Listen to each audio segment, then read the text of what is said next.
All right, you guys, we're back. We've got a ton of stuff to talk about tonight. We're going to get through it as quickly as possible. You're going to love it.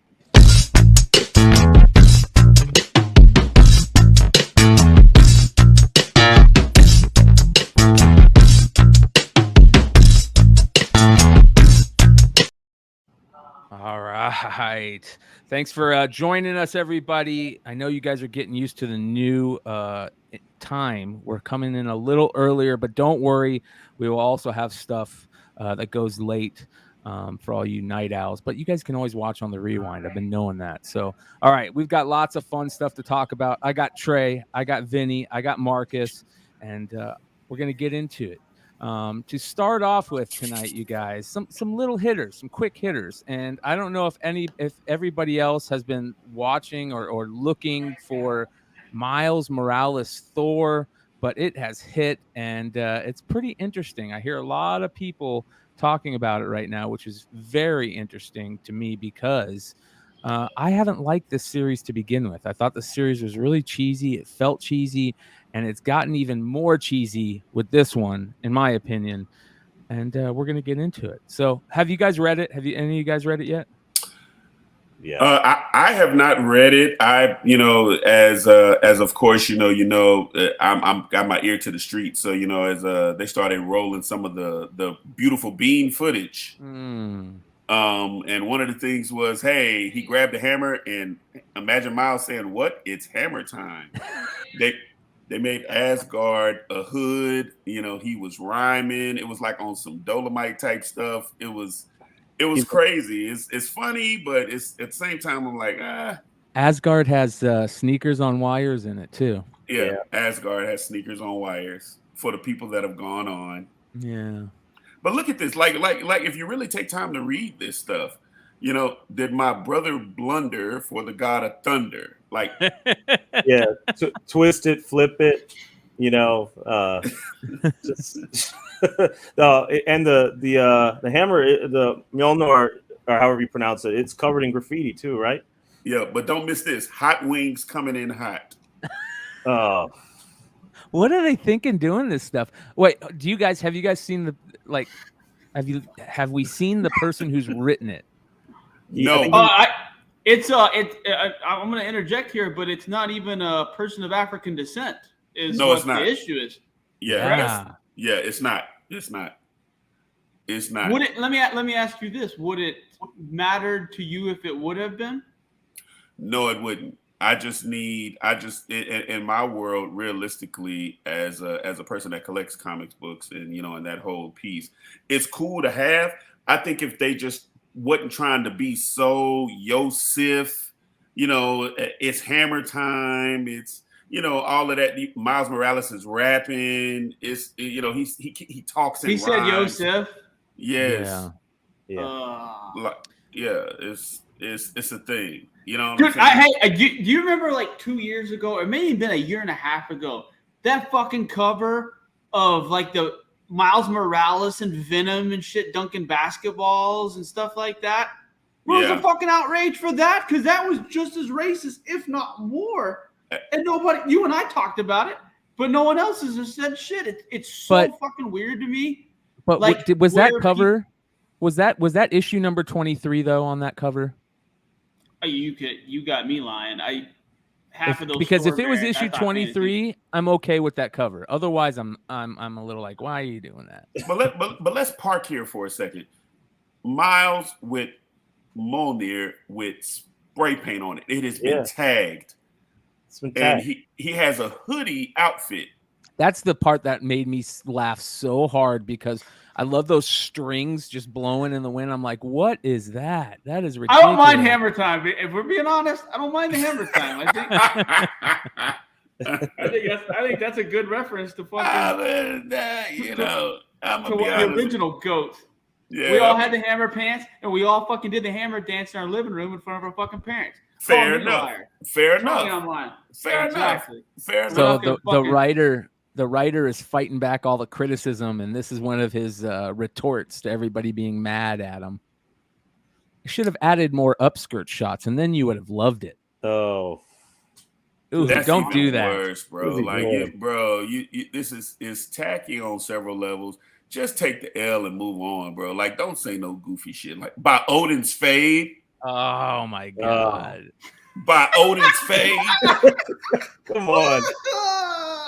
Come on. But here's the worst part about it though. How many people at Marvel fucking okayed this issue? That's going to be the problem. Is there's going to be 50 people that are like, oh, this is bad. We should have saw this. Where 50 people did see it and they rushed at the fucking press. The comic book and the pandering. Like I said, I understand Pride Month and sure, be prideful in whatever and whoever you love. But we don't need 52 fucking covers. Sorry. Yep. Could you imagine in September if they had straight fucking month? They just had 52 different covers of fucking Rogue and Gambit fucking on different positions and stuff like that. We would straight people wouldn't buy them because we don't care. No, I probably would. I ain't gonna lie to you. I'm nasty. Yeah. You are. I'm nasty. But it's just we got to get back to what made comic books fun. Marcus, and we're so Marcus over here buying all the Zenoscope books. Absolutely. Yeah. Absolutely. When I found out about Zenoscope, it unlocked me to a whole nother level. I was like, absolutely. Marcus was the guy buying all those Marvel fucking pinup calendars in the 90s. Absolutely. And that was some of Jim Lee's best work that gets unaccounted for, by the way. It was that pinup shit he did. Yeah. I know. Are you talking about the swimsuit special from back in the day? He made Polaris look good. Yeah, J. Scott Campbell. Yeah. He did that too. What's he doing now? Is he still fucking him and his underage wife still fucking at all the cons selling? He's making big. You know what? He got smart. I don't know if she's underage. He got smart, dude, and started selling his own exclusives instead of letting other people sell them. So he doesn't have to go to cons anymore. But you guys have had your feet in a comic book water more than I have the last 3 years, obviously. Where do you all individually stand on these store variants and their effect on the market and their place in the market? Because I have a new opinion on them. I'll wait for y'all but I seen some stuff on Discord recently that is gross. Yeah. So you're just curious on what your thoughts are. I think exclusives are they're starting to the saying isn't dumb down the market, but it's starting to people are starting to get really tired of it. You can tell, but they should have been tired of it a year ago. I can't deal with it anymore. I know I get a lot of shit from viewers and stuff because I always talk about how much I hate homages, but then show the homages that I loved. But I'm so tired of every cover getting 10 different homages of something we don't want. And then half of them don't look good because the artists are drawing so much that they're not, getting their best work out there. And then it causes a lot of infighting also, it seems. So I'm not a big fan of it. I think that it's good when it first started because there wasn't as many people out there that were doing it. But I think that they gotta publishers have to be like, okay, we're not going to do as many. Like not every cover has to have 20 different exclusives. Dude, I like, to be honest with you, the last store variants I like. And like I said, I was a store variant whore. I did a couple for CBSI. I did one with fucking Jimmy, the whole 9 yards. But those Dark Knight Del Auto variants, and I think it was Frankie. Mm-hmm. It might have been Frankie's Comics. Yeah. Those, in my personal opinion, were the last ones that I thought were unique enough that deserved my money. And he would have given me a set if I would have wanted them, and I didn't take them at the time. But I go back and look at it, and I think it's Dark Knight 5, the one that has the Joker, the Batman who laughs, just his face, that Virgin cover. Yeah. You mark my words. Whenever DC Warner Brothers does something with that on the motion pictures, which it would not surprise me if it's in 5 years because they're running out of shit over there, which we can get into at the end of the show if we wanted to. Right.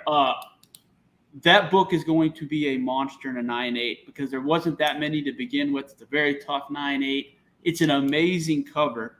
I think it's either Del Auto or Matina. Don't get me lying on it, but like I said, you start seeing all these hokey variants. you start seeing these ones where we destroyed the other 2,300. Sure you did, guys. Sure you did. Wait till that son bitch starts going up and 50 more of them are going to be found. We know the people. We know all the fucking games that people did. The worst part is now the store owners are paying and most comic book groups I'm in, Discord groups I'm in have a comic book, Discord where they give speculation and shit. It's absolutely jokes. But that's another shit. Now the groups are getting paid money to tell their subscribers that this is going to be a hot variant. And we've all been in those shoes where we don't know enough about comics and someone tells us to buy something because it's going to be good and everyone blindly buys it. Store owner makes money, the Discord guy makes money, et cetera, et cetera. I've seen it 3 times in the last fucking month. I've seen those. There's bad actors out there, big time bad actors out there, and they're going to get, a spotlight shined on them because they're also pulling the shit where those groups are saying to the store owners or the artist, hey, if you don't give me my 10 comp copies, I'm not going to talk good about your book. What? Weird stuff like that. So it's getting to that point. It's just, It's no, that's what I mean. Like, that's what our job is on this show is we're going to try to make you guys money and keep you guys from fucking wasting money. That's what our goal is going to be.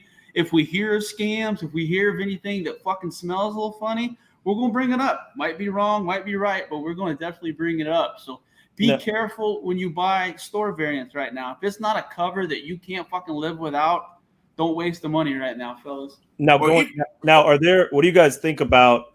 I know there's a lot of store variants, but there was a lot that we probably bought over the years.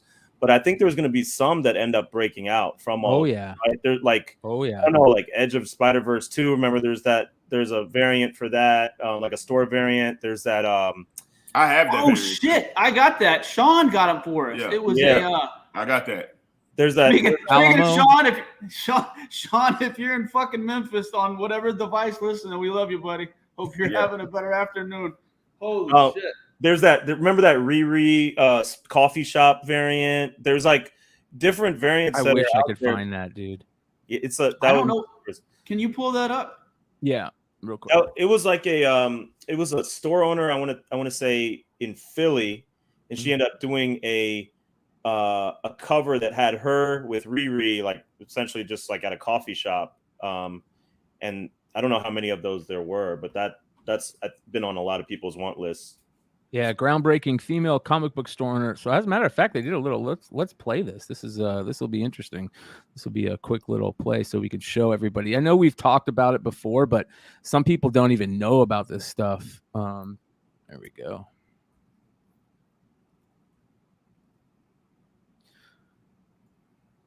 See here. I'm so glad Bryan knows how to do this shit. Sorry, this isn't. They're not even talking about it. Anyways, here we go. This is the cover right here. Yeah, 33-year-old founder and president of Amalgam Comics and Coffee House Inc. in Philadelphia will appear on the variant cover of Invincible Iron Man 1, the first image of the book, which goes on sale next month. This was years ago, but yeah, there you go. You can see how that's a really, really nice cover. That's a nice book. Yeah, but I think there's going to be certain ones over the years that stand out that we should be thinking about, as potential investments. Yeah. See, Marcus, and obviously you can speak on this way better than I can, but I don't think that African descent people had enough representation in comics based on readership alone. Because if you go back in hip hop and you go back in other things, Run DMC, what's his name? He's doing his own hip hop. His own comic book. You go DMC. Down the line. DMC. DMC had his own comic book.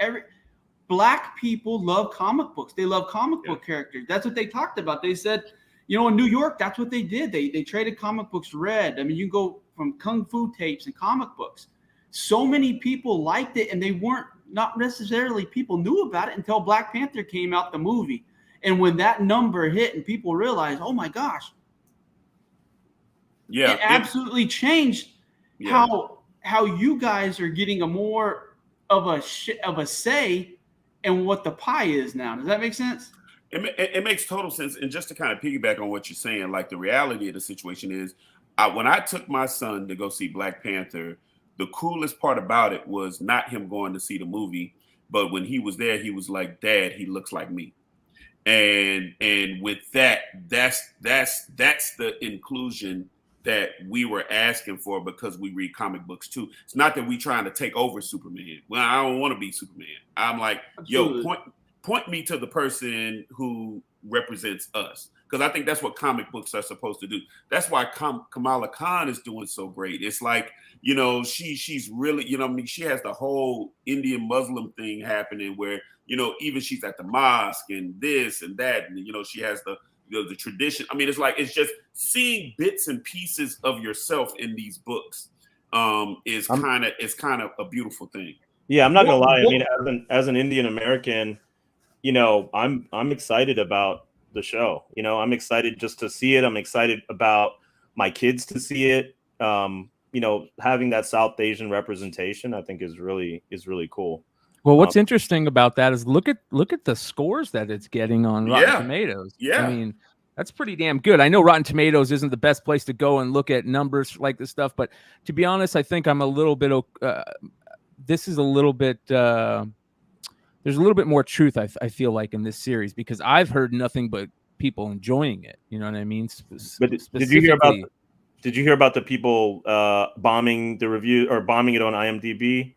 Like a bunch of people were jumping on and just saying it was horrible and giving it bad reviews and stuff like that. I did not enjoy the first episode, and it wasn't because of anything other than I didn't like how they basically took away her being an Inhuman and added the cosmic bracelet artifact as her power source.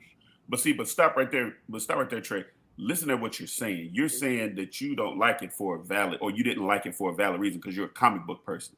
You're not saying that you didn't like it because of the color of her skin. You didn't like it because there was nobody who specced on fucking Kamala Khan and talked about and gave awareness to this character than I did, in my personal opinion. No, totally. I thought she was an amazing character fucking 8 years ago. To your point, I thought she was so much cooler than Carol Danvers. It's not even fucking funny. Way more interesting. Sorry, but no. But to your point, I mean, you're 1,000% correct. But like, for instance, when Green Lantern became, it was the Jon Stewart thing, and and I was just having a conversation with somebody. I was like, my Green Lantern, that I grew up with, was white. These kids, if you go ask a child right now what color is their Green Lantern that they grew up with, they're going to tell you he was black.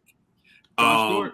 Yeah, and the thing is that I remember when that was a big rift. Like, it was a whole lot of things. Like, why are you trying to change Green Lantern? Why are you doing this? Why are you doing that?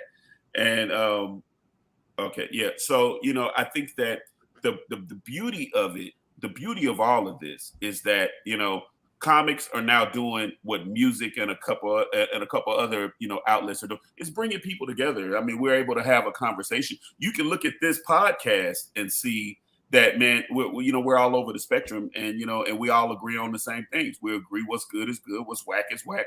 It's not because of a color or an idea. It's like, okay, like your whole purpose of not liking the first, oh man, she's not Inhuman no more. It's a bracelet. I feel that. I totally understand that. I'm with you 1,000%. But it doesn't mean I'm not going to finish the series. I just haven't. Like I said, if I had an hour, I finished up Obi-Wan, and now if I had some time, I'm going to catch back up on Kamala. Or Miss Marvel, excuse me. So it's just crazy to me that we're getting to see this shit on the big screen, or whatever you consider the big screen now. We're actually getting series of fucking Obi-Wan Kenobi with Darth Vader fucking lightsaber fights. We're getting Kamala Khan. We're getting fucking Thor movies.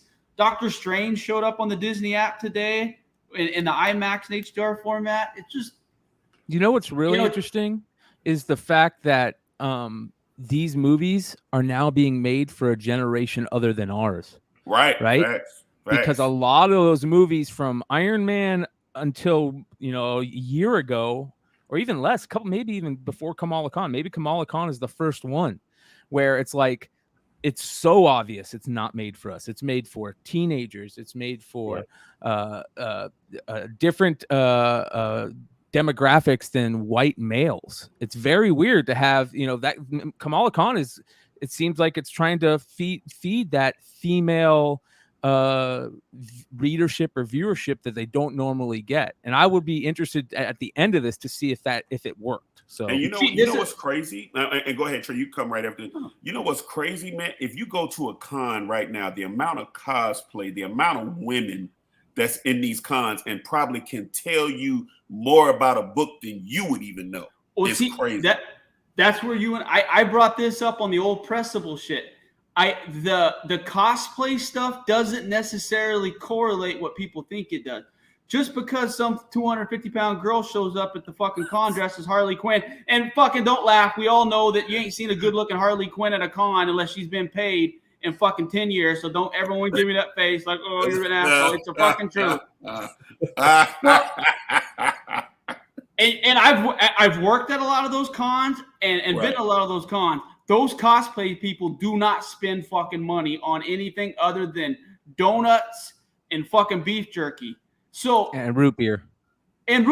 So they're not buying comic books. And you can literally say that most of them, they talked about this years ago, they read their comic books on fucking Instagram in 6-page clips, which is crazy to me. But this was I want to talk to you. What is it going to take for the comic book industry to get your son to go into a comic book store? He's already in there, but that took me. It didn't take. Yeah. It took me showing him, and realistically, on another note, it's going to take you sitting down with your child when they watch these movies. Like, for instance, he went to go watch Doctor Strange. I know you just talked about it was on the Disney app. You know, he was like, hey, did that happen in the book?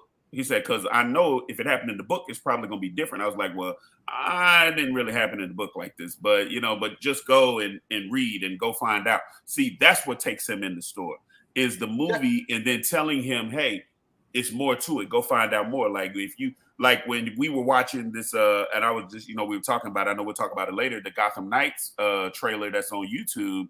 In the show, on the trailer, Carrie Kelly shows up. You know what I'm saying? I ain't gonna get too deep. I ain't gonna go much further into it than that. But Carrie Kelly shows up, and when he saw that, he was like, "Oh, Carrie Kelly! Oh my God!" See, that's what you want. You want to have that where they're engaged because they know, not just they see it in the movies and then it's like, okay, well, who is this? You want to be able to bring them into the world. Yeah. So last Wednesday, whenever the first Ms. Marvel episode was coming out, I went to the comic store and I ran into like my childhood friend who is not into comics now. He was there and he was like, Vinny, what are you doing here? Right. But he was there. He was there with his 8-year-old daughter, and they're both Indian American as well. And he was like, yeah, she's super excited about the show and she wants the graphic novel. So I was like, okay, cool. I was like, let me show you where they are and pick up Moon Girl and Double Dinosaur while you're at it, Hell yeah. Fucking good one. See, right. that's what I mean. Like most comic book stores and most cons, they got that skin color. They look like me and Bryan. That's what I wanted. That's what is it going to take to get more people? Because here's the thing is, if more representation are buying books off the rack and doing good, then there's going to be more representation in the movies and in the print. So what do the other people have to do to, like I said, to get more people and more foot traffic buying weekly issues, or even graphic novels every 3 to 4 months? Which, I think if the graphic novel scene would have been as prevalent when I started collecting as it is now, I think I would have probably got into graphic novels way easier than I would have on trying to individually find issues. You know what I mean? Because it was hard to find individual issues back in the early 90s. You know what I mean? If you didn't get X-Men 2, you were fucked. You didn't know what happened in X-Men 2. You just had to hope that X-Men 3 came out and you could piece it together. I mean, it's hard. It's hard now too because everybody's buying the first appearance of whatever character, and you're missing out on. If you're a week too late, you're not getting that issue if you're actually following the story.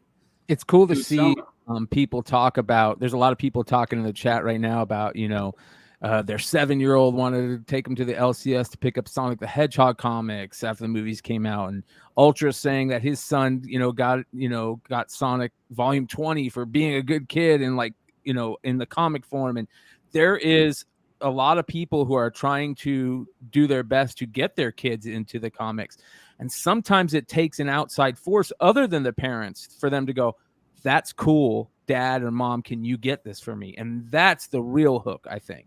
It's nice for parents to introduce their kids to something, but if sometimes if somebody other than their parents says it's cool, it's way cooler than if you say it. So, by the way, I canceled the Disney app. I just got 42 days left before my subscription's over with. I just want to state that too. So. I paid for it. I'm getting my 42 fucking days. So you get your 42 days. Yes, sir. Marcus really surprised me before the show because he said, "Hey, do you guys want to talk about my wilderness break?" And I went, "Yes, sir." MetaZoo, another MetaZoo collector. That's pretty dope, man. We've been talking about MetaZoo for a while now. Some buddies of ours, Hive Comics, has really gotten into the MetaZoo and kind of would do breaks and stuff. And I didn't know about the MetaZoo until they told me it. And I grew up a huge Art Bell Coast to Coast AM fan. And when I heard that they were doing a trading card game based on cryptids, I was like, I'm in. And then I saw how cool they looked and how cool, the chases were in them.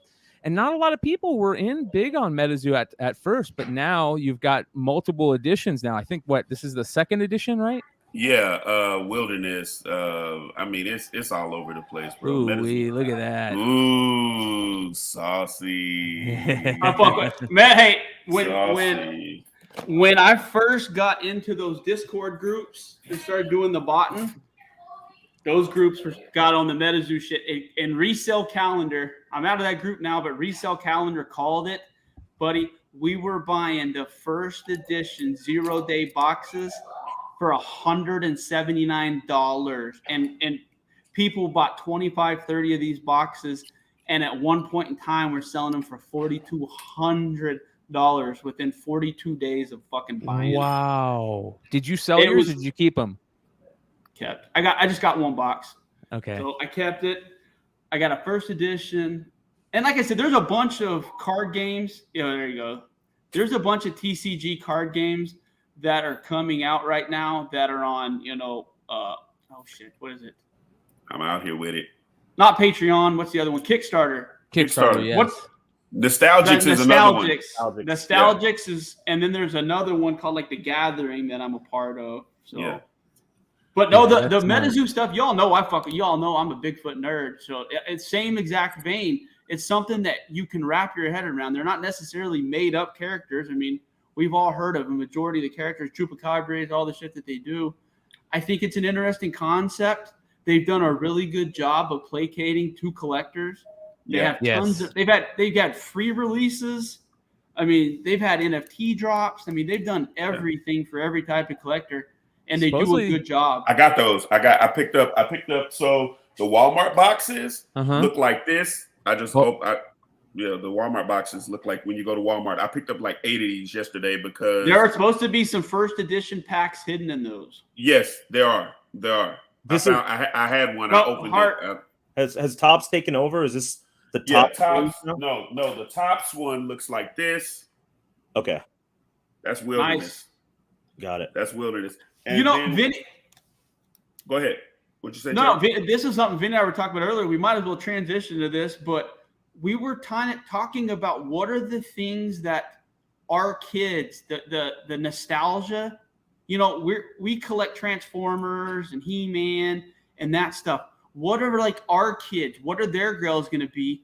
And I kept coming back to, and we talked about it, Avatar: The Last Airbender, Dragon Ball.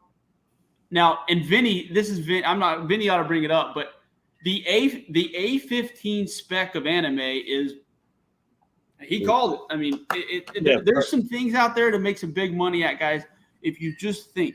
Yeah, first appearance of Dragon Ball Z, in the manga format, and also the first appearance of Akira. I think that's the prices don't yet reflect it, but I saw that after Topher and Clint Jocelyn, I think after they put together that list, I went down this super crazy rabbit hole buying all the first appearances. Like I just did the research and bought all the first appearances of all the anime that I. A lot of them in Shonen Jump. Yes. Shonen Jump. Yes. Yep. And like Weekly Shonen Sunday and all those like affiliated books. But I've seen these prices jump from like, $100 to now $800. That Dragon Ball, those were $500 when I started looking for them. They're now like steadily like $2,000 or $2,500. Which is the first appearance of Dragon Ball? I just don't remember the exact book name, but it's in one of those like the Shonen Jumps. It's not a Shonen Jump, but it's like that. Speaking of Dragon Ball, if you have any of those Dragon Ball TCGs, like those, like it's one that's going for like stupid money. Yeah. It's one it's that's the going weekly. for stupid. Go ahead, I'm sorry. It's the week. No, you're good. It's the week. Someone got to answer that door. I know it's coming out my garage. I'm sorry. No, it's the Weekly Shonen Jump 1984 number 51. That is a first appearance of Goku and Bulma. And all right, so wow. Guys, here's the thing. That is a lot of fucking money. You're not wrong. Everyone's gonna look at it and be like, that's a lot of money. But here's the thing about comic book characters, anime characters, they're unfucking cancelable. Human beings, you can cancel human beings. Human beings can get DUIs. They can hit their significant others. They can do stupid things that could cause their values to go down. They can hurt their fucking knee, hurt whatever. They can slap Chris Rock at the Oscars. Comic book characters and characters like this are virtually uncancelable. So their profit potential and their rate of return, as long as people are watching it, the value is going to rise. Every year since 1988, the viewership of Dragon Ball has increased. It's going to continue to increase. They're going to continue to make content, and people are going to eventually get to the age that you and the four of us are right now, and they're going to have disposable fucking income. And what are they going to want to look for? The first appearances and the collectibles of the cartoons and the shit they watch as kids. That is going to be safe fucking money if you buy that, and it's a good condition. You won't lose money on that. There's zero chance you lose money. And if you think about it now, a lot of the kids, we grew up on a lot of comic books. A lot of these kids are growing up on anime and manga. So you should think Naruto. What's that? That Naruto, which I don't know anything about. One Piece, Death Note, Chainsaw Man. Yep. That shit's getting really hot right now. One Punch Man. Yeah, that One Punch was super popular. One Punch Man, yeah. It's funny you talk about that. One Punch Man showed up. That free comic book day One Punch Man showed up on the Hot 10 last week. So that's right.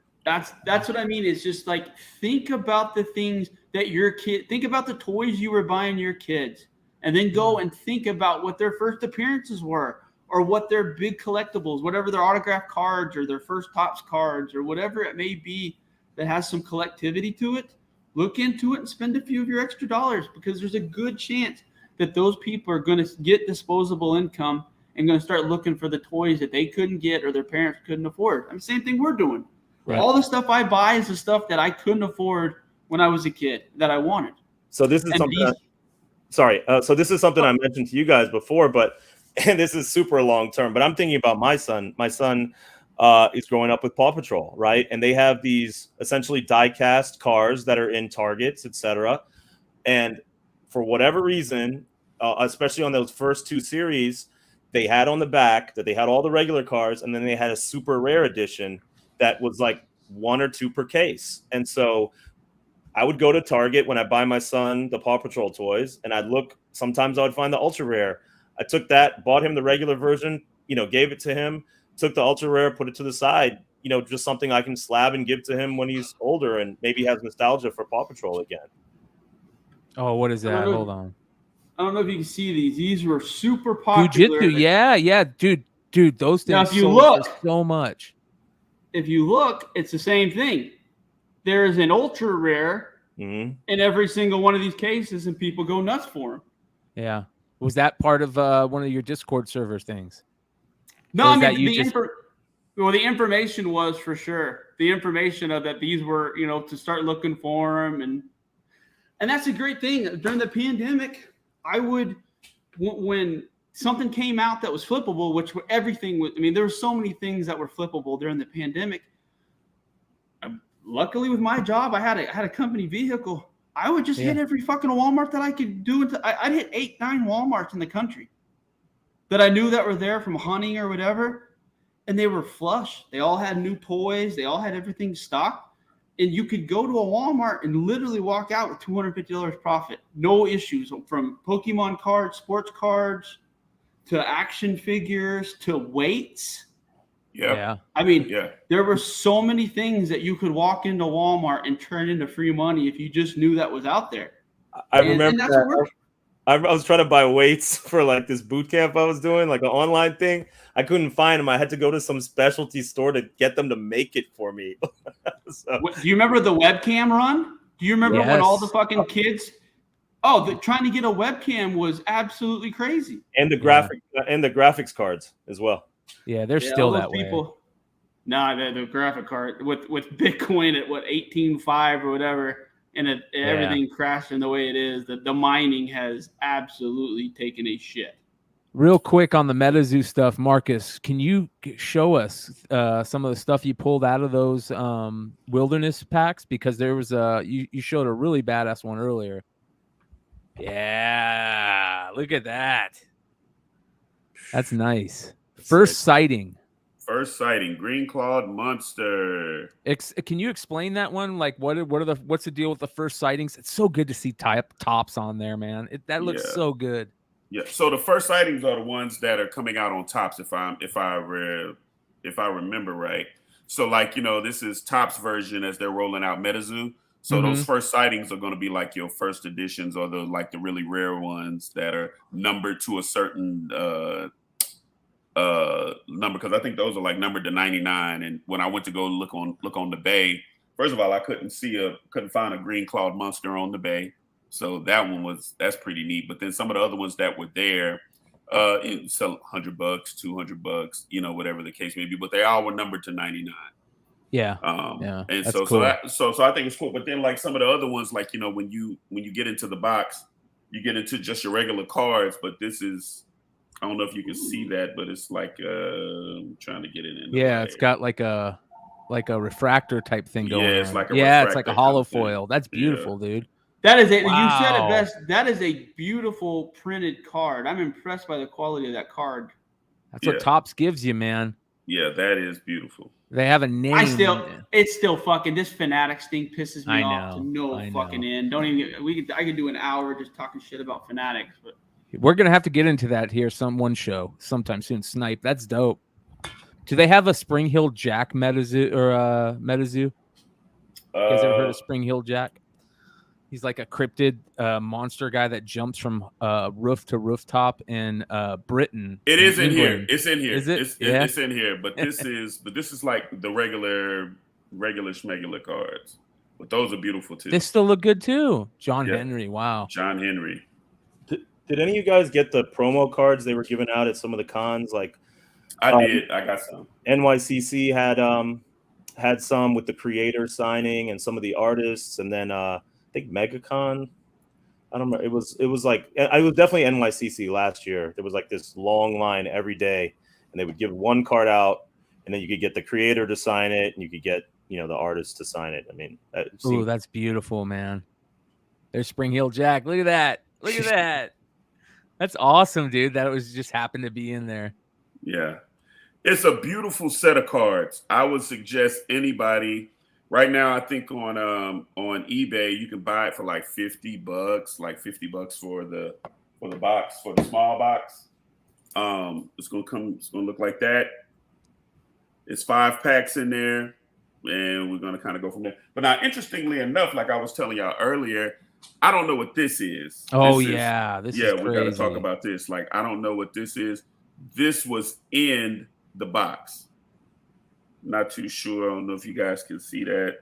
That's pretty cool. Does it say there's a serial number, start, end? I don't know what that is, man. That is weird. It's got to be some type of mistake. It has. If anybody in the chat has seen any of those in any of their buys, because I see people that in here that are into MetaZoo also, let us know if you found any of these in your boxes, because it looks almost like a a person checking quality on the boxes and having to put their little card in there, you know. And they left it. It's Blank. gone. It's going to PSA.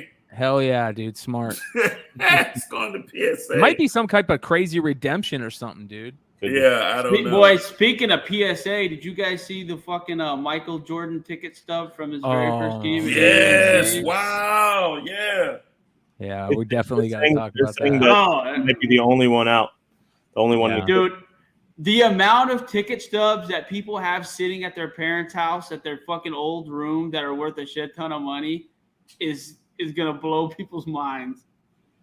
Yeah, wow. and we're gonna do a little deep dive into ticket stubs. One of these shows coming up soon, you guys, and we'll all try to grab. I know a lot of us are ticket stub collectors, so we'll try and grab some of our ticket stubs to show you. But man, when you really dive deep on some of the ticket stuff, it will blow you away. Absolutely crazy. But just the fact that this is a crazy ticket, and it's a 1. I don't know how to even grade that, but it's a damn 1, and you already know it's about to go for just a stupid amount of money. Yeah, one of the articles said, that it might hit 10,000. I think we're talking a lot more money than that. Yeah. I didn't know his first game was against fucking Kansas. Yeah, that's crazy, man. That is nuts. Yeah. By the way, guys, if you guys are doing research on the ticket stubs or tickets and trying to figure out the games, look at PSA and look at their registry. It's a good way to kind of to find some of this stuff, or look at the census. I mean, but I went really deep on ticket stubs, man, for a while there, and I'm kicking myself every day for not picking up more. Oh, here's the game. No, that's the game winner against Georgetown. Never mind. Dude, I've been buying tons of tickets from music stuff from, like I even mentioned it last week, but I mean, there's still some really cool stuff out there that hasn't necessarily been brought to the forefront or advertised yet when it comes to tickets. I mean, how about this one? There's another Jordan ticket stub. They've got a bunch of Jordan ticket stubs. I like that one a lot better because of the logo and everything else. Well, here's another one. This one's Tulsa, Jordan's first home game. Wow. Yeah. Here's Jordan's college debut, the blue versus white game. Now that is interesting. Yeah. Very interesting. Did you guys see, and then also like Jordan's White Sox ticket debut? Like, I think that stuff's all like pretty cool. That should be an Arizona Fall League ticket stub because he debuted for the White Sox in the Arizona Fall League that year. Wow, dude. Yeah, those tickets are beautiful. I ain't gonna even lie to you. Those are some beautiful ass tickets.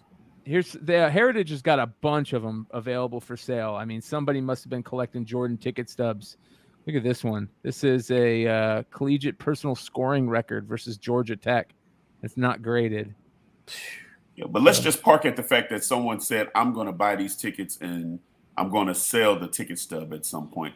The foresight of that, that's crazy. So I went to game 6 of the 93 finals here in Phoenix. And if you remember, he retired after that game. So I kept all my stubs at that time. And you remember we used to put they had those photo books that you'd put your photos in, and they had that acetate thing that you put over the top. And I put all my ticket stubs as a kid back in one of those.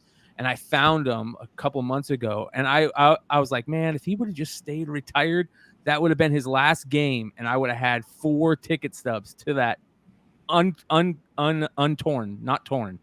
So, wow. But it didn't happen. Anyways.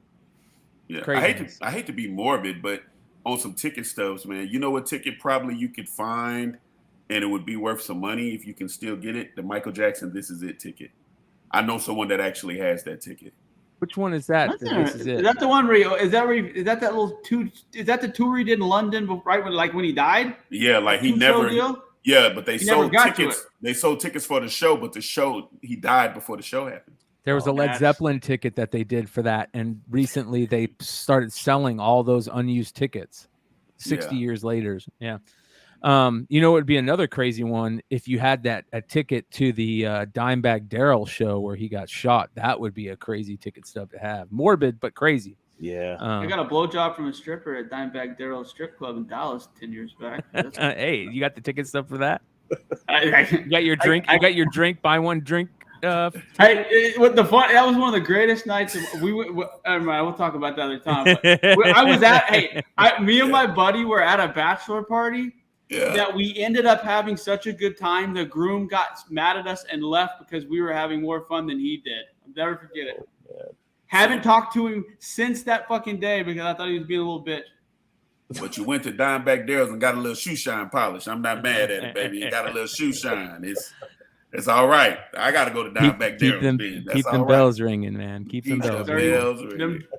Them white girls with the dirty feet, man. You know. Oh boy. Speaking of, yeah.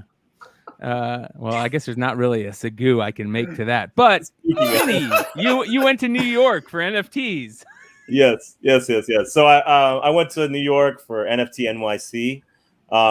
Kind of for work, being in the music industry, just trying to really, navigate the space. And then of course, as a collector, just seeing what's going on. First night was a party by Snoop Dogg's son, Champ Medici. There was an event at my hotel, which was the Dream Hotel, called the Crypt Gallery. They had probably about 50 NFT screens by different artists. It was cool. It was super cool. If anybody has the chance and you're in New York, go to the Dream downtown, or if you're in LA, you can go to the Dream Hotel there and check out like a really cool display. But I saw a bunch of people, like Ryan Benjamin in the comic book world, right? He's doing an NFT collection with the Stan Lee estate for like a new tabletop game that they're doing. I saw a display for the Corvette. Can I show this, Vinny? Is that okay? Okay. Yeah, of course. That was a picture I took of him, and just spoke to him for a few minutes about it. But it was like a room full of artists and musicians and people all throughout the creative space. So I know we were talking a little bit about NFTs last week, but this is invading every single collectible space, every single space within the arts. So there's a lot of really cool stuff. There was a Corvette also that they're doing a one-of-one auction for a mint, lime green mint of an NFT. And if you win the NFT, then you get a one-of-one Corvette in that color. That's the only one. Wow, that's cool. They had a big, huge display for that in the hotel as well. Go ahead.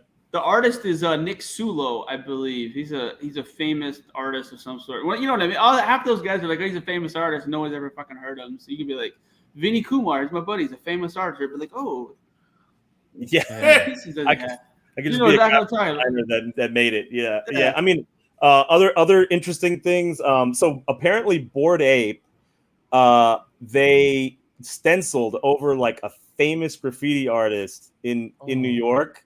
And so that was like, that's, if you're into graffiti culture at all, that's like a really bad thing. If you're not supposed to do that at all over somebody else's thing. And I was talking to my buddy who is friends with them. He comes from the graffiti world also. He was like, yeah, but I mean, what are we going to do? Beef with a corporation? Like, because that's essentially what Bored Ape is at this point. But they probably just didn't know that. But I mean, they did it like a tag over this legendary graffiti artist. Oh, yeah, here we go right here. This is crazy here. Is this it? Yeah, right here. Right? Wow. Yeah, and you know what? Guess what, you guys? It's funny that you're talking about this because I literally saw this today in the little it was a little docu-series or a YouTube thing that a guy put out on Bored Ape, and it was fascinating to hear about, and we're just going to get into it a little bit, you guys. But basically what happened is there's this artist, a famous artist. What's his name? Do you guys remember his name? The guy that figured it all out about Bored Ape and all that shit. I think it's like Harkness. It's like Gordon Groner. Hold on, here we go. Bored Ape. It was Terry Harkness. Yeah. Terry Harkness. He figured that shit out, man. All right, here we go. A new documentary. Here's the documentary. So if you guys want, you guys can go see this. It's on YouTube. I'll This is him. This is that artist going back and cleaning up the stencil.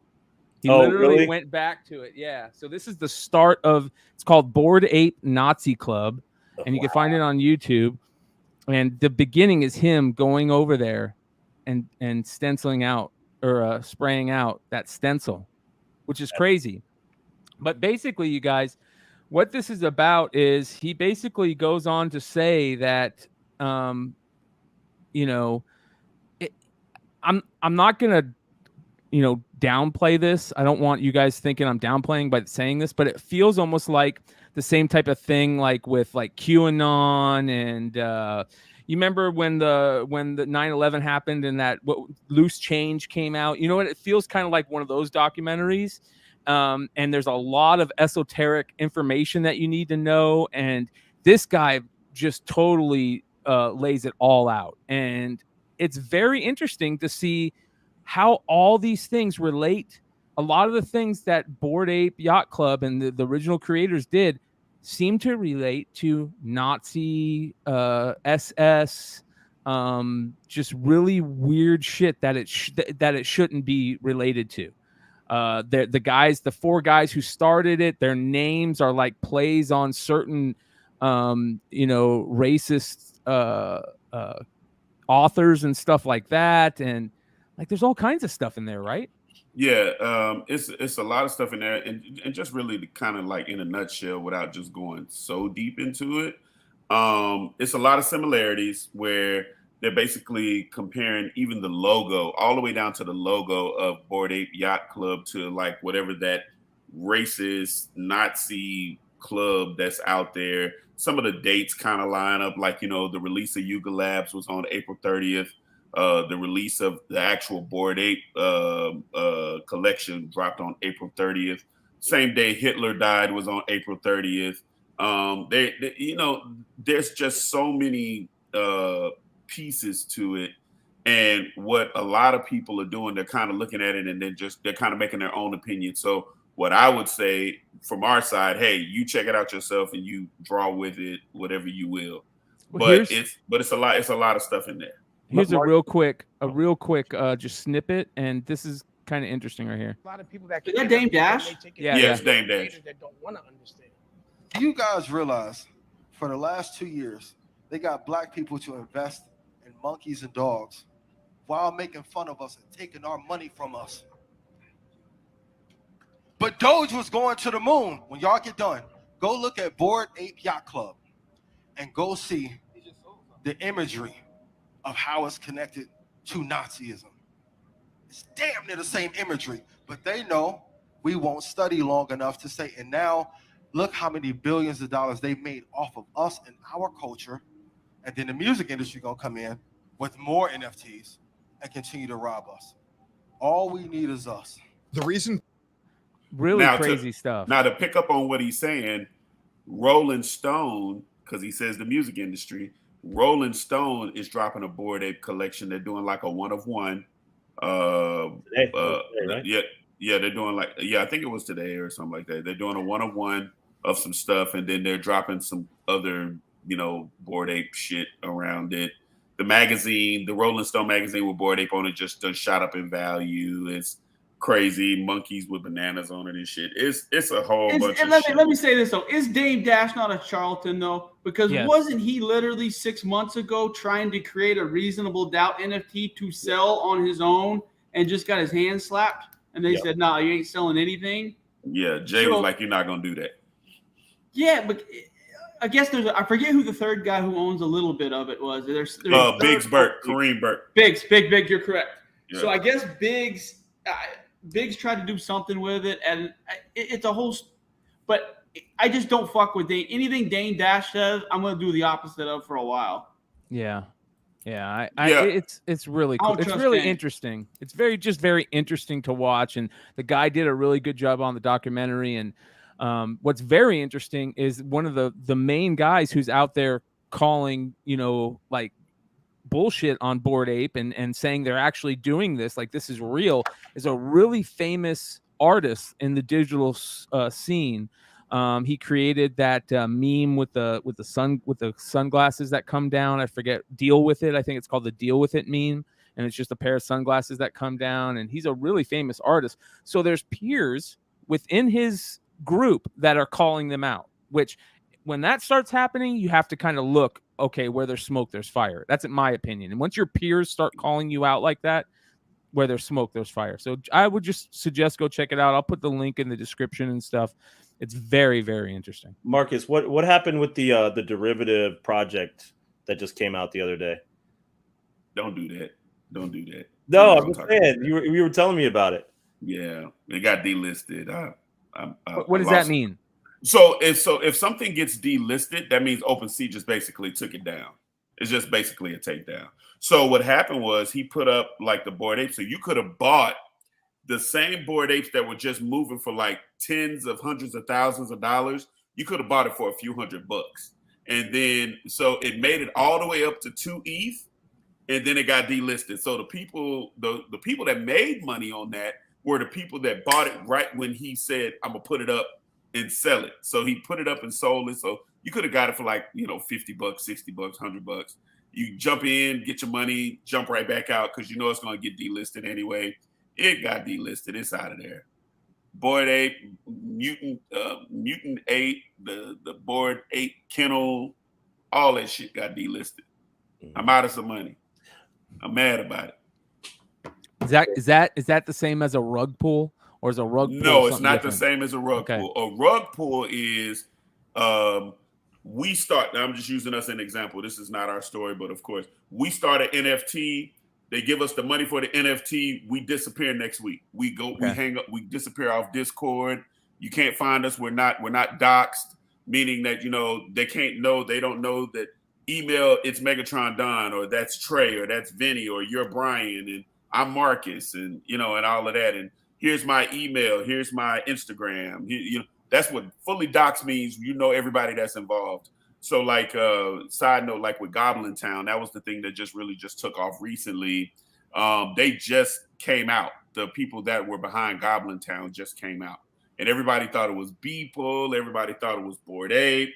But it was just another company that have another successful NFT somewhere else, and they just decided to disrupt and said that we're going to do a thing. So that's all it is. A rug pull is when somebody says, "Hey, we're starting this." You send them the money, you get all the way up to the mint day, and on mint day you make the money, and they're watching. And now what they're doing with the rug pulls too. Side note, like they're starting to build kind of companies that'll go after the people that rug pull. Yeah. And and depending on how deep you are into this NFT space, they got. I mean, they've arrested some people already for doing rug pulls. Is that what De'Aaron Fox did? De'Aaron Fox and his company, the basketball player for the Sacramento Kings. I don't know, what did he do. I'm not familiar with that. Was he that released an NFT? He released this NFT that there was a Discord and they were gonna have all these special things, and like 8 days later he pulled the rug was pulled, or whatever the fuck it was, where they decided they weren't gonna be he wasn't gonna be a part of the project anymore. And I know people are complaining. Yeah, about that's Kodak basically Black. yeah. Kodak Black has a Discord only NFT group and was promising all this shit. It was in there for like 2 days. Now people are complaining. So same thing happened with that really famous porn star chick. Yes, Lana, that's the one I remember. Yeah, she did a big huge rug pull and just totally. I mean, she has all her stands on the tip of her finger, so it was easy for her to do. And then she just came out and was like, "Fuck it, I don't care, I did it." And no, you know what I mean? Like, fuck it, I did it. It's like, holy cow. And the crazy part is that realistically, there are some people who will do the rug pull, not thinking that they're going to get caught, or it was another one that was really big too. A while ago, there was a NFT called Azuki, and Azuki was by this guy named Zagabond, and he was in another NFT. He rug pulled on that one, then he rug pulled on another one, took all the money from both of those, created Azuki. Azuki became a hit. they found out that he was the same guy that rug pulled some of the other ones, and then Azuki took a huge hit. And Azuki is like an anime NFT. It just looks like some really cool ass anime. But but they haven't been able to bounce back from that shit. Well, you know what hasn't taken a hit? Cryptopunks. 870,000, basically $870,000. And when I for sold that dude with this an one- orange goatee, for fucking Max Headroom with an orange goatee, are you shitting me? Yeah, and when I sold this one, right? I sold it. Yeah. Yeah. So things are selling. There's a lot of big so-called blue chip NFTs that are selling right now. I heard Gary Vee just bought one, I think for like 300,000 as well. Something to think about. I mean, if you're as an investor, I said this to Marcus and Trey, is some of these blue chips are like way down right now. And when you convert where they were in ETH a couple of months ago to where they are now, for example, some of these were at, let's say, $40,000 and they're now at $3,000. If you believe in the space and you believe in some of the blue chips, now might be a time to get in on some of those, the ones that have gone all the way down, that have a future. And for example, when I go to VCon, when I went to NFT NYC, you see these properties there. They're throwing big parties. They have a presence. They have utility. So just keep it in mind. There might be something to think about. Here's what I'm going to say. Go ahead, Trey. I'm sorry. Go ahead, Trey. That's what I want to know. Like, from you two guys, like, what would be 3 or 4 blue chip NFTs that idiots like myself could get into, or can learn a little bit more about, that are down right now that you guys like, that are within our range of obviously that's not 8,400. Well, let's talk about what's within your range, because I think that's relative, right? I think for NFTs, you want to buy what you love. I mean, that's the thing, because if it goes to shit, then okay, you got the art and you love the art and it works for you. If you're in it for flipping capabilities, right? If you're in it for the flip, then you want to definitely go out on like an OpenSea website and see what's in the top 10 or top 20.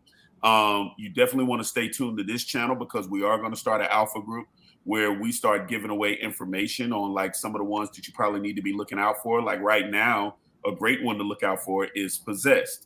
Another one to look out for that just dropped, and Vinny got one, lucky bastard, Sneakerheads. So basically with Sneakerheads, just to make it all make sense, that's for like shoe enthusiasts. So if you're a shoe collector, you got the Jordans and all this, that, and the third. Yeah, that's the Sneakerheads joint. Yeah, so also some of the older ones that are down, like Clone X. Clone X is down right now. World of Women is down right now. Invisible Friends is down right now. Invisible Friends had a top at like 15 ETH, which at the time, keep in mind, ETH was like at $4,000. Now it's at 3 ETH, where ETH is almost $1,000. So, I mean, just I guess kind of take a look at it. If you guys are interested, see which projects are still active, throughout the space, and those are the ones I would think about. And I guess just making like a small segue to the Doodles thing I was mentioning to you guys earlier. So Doodles, I don't know if you guys heard about it, but the Billboard president, Billboard magazine, he left. He went to become the partner and CEO of Doodles. Pharrell this week just joined as chief brand officer of Doodles, and then they've also partnered with Columbia Records to do a project. So there's some interesting stuff happening there. And I think the thing is this: what you want to take away from is that I liken these NFTs, realistically, to make it all make sense. I liken these NFTs to early Comic-Con. Imagine you telling somebody back in the day, I know you're a comic book enthusiast. Yeah, that's a great video too. That's showing you about Doodles too.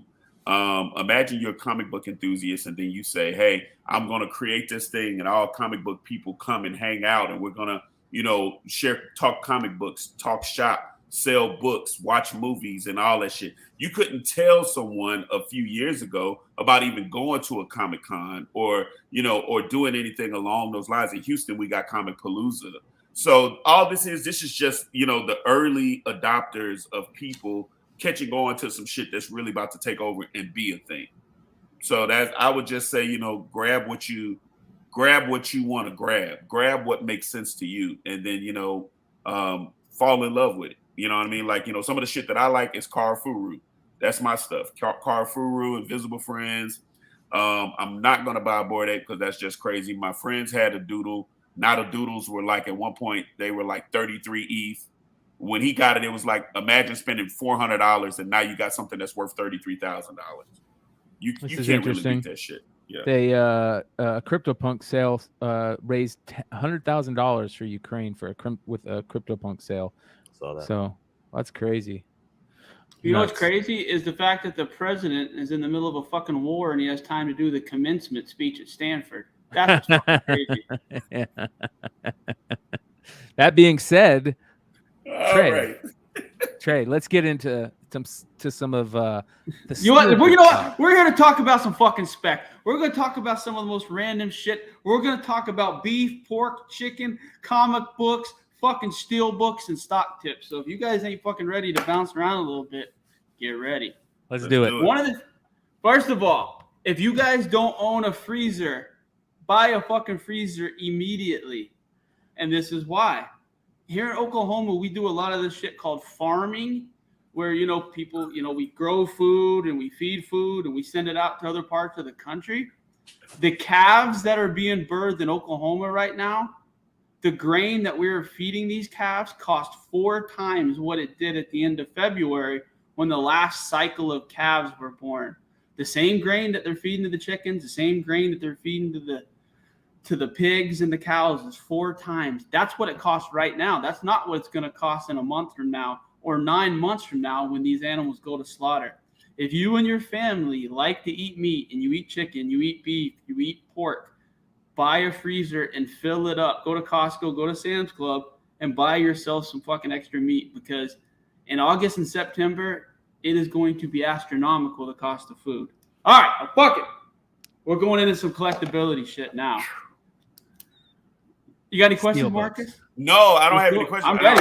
I was just trying to say, bro, that's amazing information. And, before you move on, I'm trying to find out what stock should I be buying. If meat's going to go up like this, what stock should I be getting into right now? That's good, because I do have a stock tip. This is random. I know it's a little bit different than what I'm normally been doing, but it's also something that make money on. That's what I told everybody. If we're going to do this, we're going to help people make money again. There is a stock that I have my eye on, and I've had my eye on for a while, and that I have bought recently. I bought about $4,200 in Snapchat. Really? Now I want you guys to think about, why would I buy any stock in a tech company, especially something like Snapchat? And when I was at the PGA golf tournament about 2 months back, my godniece and all her friends were in high school, all 17, 18 years of age. There are 15, 16 of these girls and boys. They don't send text messages. They send snaps.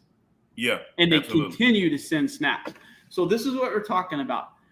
If these kids continue to use that Snapchat ecosystem through high school, through college, into their adult years, that stock, which is valued at $13.79 right now and has been valued at over $80, is going to be a blue chip stock like Facebook was, like some of these other ones were. Now, granted, it could all fucking crash tomorrow. I'm not naive to that, but I had no idea how big of a user base that they have, and they kept and retaining.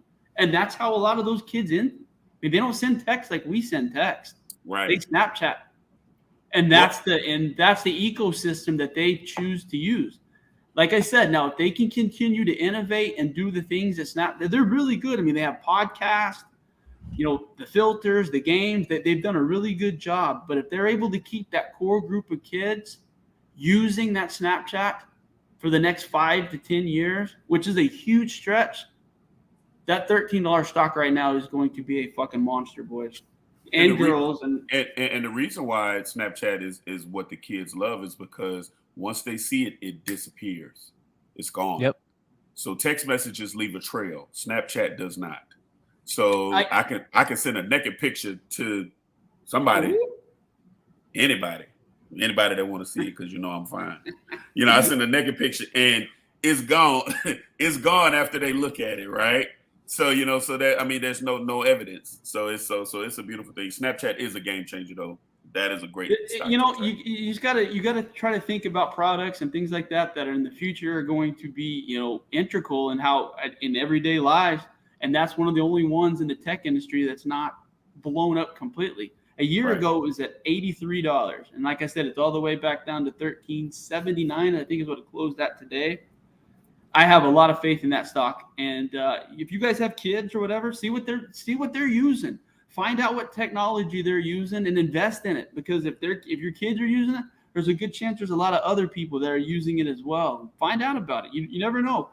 People don't realize about stocks until you actually sit down and look and be like, all right, I use this product. It may even be a fucking razor from Gillette. It could be a pen you like. Look and see if there's a stock or if it's publicly traded. If you like that product, invest in it, because there's a good chance they make a good product and they do a good job. I've been seeing people cut the cord. So I'm thinking, Roku should not be a bad look right now, or the chips like NVIDIA that helps process, what you go if you got the Disney Plus or the little Fire Sticks and all that old shit.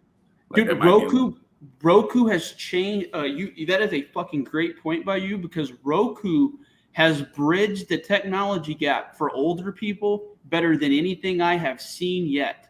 Trying to go over and tell your parents or grandparents to download this app or do this, that Roku is fucking foolproof. It has big buttons, a really good menu. If you want to hit Netflix, there's a damn Netflix button on the remote. Yeah. And I agree with you. It's going to be interesting. But other than, did they have any IP? Do they have any of their own series? Yeah, Roku. Yeah, Roku is a stock, so you can get it. You can go and do what you got to do for it. And like I said, NVIDIA. I'm also, not mad. I know we're not trying to take this all in the stocks, but I'm also not mad at what's the one we were using when COVID was really out? Zoom. You know what I'm saying? A lot of people Zoom now. You know what I'm saying? I'm not mad at that. There's another one too. It's called the Talk Desk, or I don't know. I'll figure it out for the next one on Wednesday. But it's just basically office tools. It's a much easier way, because most people ain't realistically, since COVID, people ain't going back into offices. Most people are kind of doing it all from home. So investing now into those apps, even for instance, we stream on what we stream on. This is something to probably be investing in stock wise, because how many people are doing podcasts right now and they're using the same app to go and do it, or Patreon or whatever the case may be. So I think it's good. No, same vein. Bryan, have you looked into this AMP app that Amazon has released? Can you say that again? What was it called? It's called AMP. AMP. No. It is a new streaming app that Amazon has developed, and it's made for people that basically make their own fucking radio shows. It has all the Amazon archives. It has comedy. It has everything. Uncle Joey was talking about on his podcast about how easy it is to fucking broadcast. And it's just like Mark is saying, there's some cool technologies out there that can transition us into that next age. And a lot of times they have stocks, or they're publicly traded. They may have fucking NFTs. Who knows what was going on? But pay attention, because I don't know. I'm curious. You may need to look into that. It could be a good tool. Yeah. This looks interesting. We're definitely going to look into that. That's the type of stuff like you were. That's the type of stuff you were talking about earlier. If there's something that you use that you really like, look into it. Perfect example, right? And it's part of Amazon, so that helps. Amazon's already ridiculous right now, but you remember when Gillette released the first tri-blade razor? I forget what it was. I think it was in 90. No, it wasn't 99. It was 2009. I had a buddy who was working R&D who gave me one and said, hey, we're coming out with this in about 3 months. Tell me what you think of it. I knew it was going to be a fucking game changer.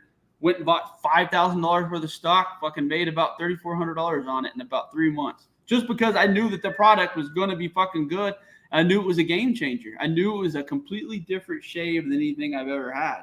Right. And most of the time, if you can capture that, or if you find something, you'd be amazed. It's a lot of times people thought that I was, really great at comic book speculation. I just paid fucking attention. And that's the difference. Pay attention to news. Pay attention to technology websites. Find out when new products are going to be released. You know, if there's a new laptop, if there's a new processor, a new chip, new phones, pay attention to that stuff. Yeah, for sure. Because companies like 1+1, you know, there's so many new technology companies, especially out of China and Eastern Europe and things like that, that you just don't know what's going to be the next Sony or, you know, Samsung or Daewoo or Huawei or whoever it may be. So and with the volatility in the stock market right now, especially with oil and gas and everything, smart people can make money in this market right now. Just pay attention. Don't buy anything stupid. You know, buy Chesapeake stock. Trust me on that one. Man, listen, Warren Buffett said it best, man. Be greedy when others are fearful and fearful when others are greedy. So it's like, you know, I think that now's the time to really, while everything is low, and me and Vinny talk about this all the time, while ETH is low and some of this Bitcoin and some of these other cryptos are low, I'm not telling you go sell your house and go, you know, put 200,000-300,000 into a Bitcoin. Now that's a stupid ass dice roll. But what I am saying is just your extra money that you may have sitting around, money that you know that you would probably go spend on a book.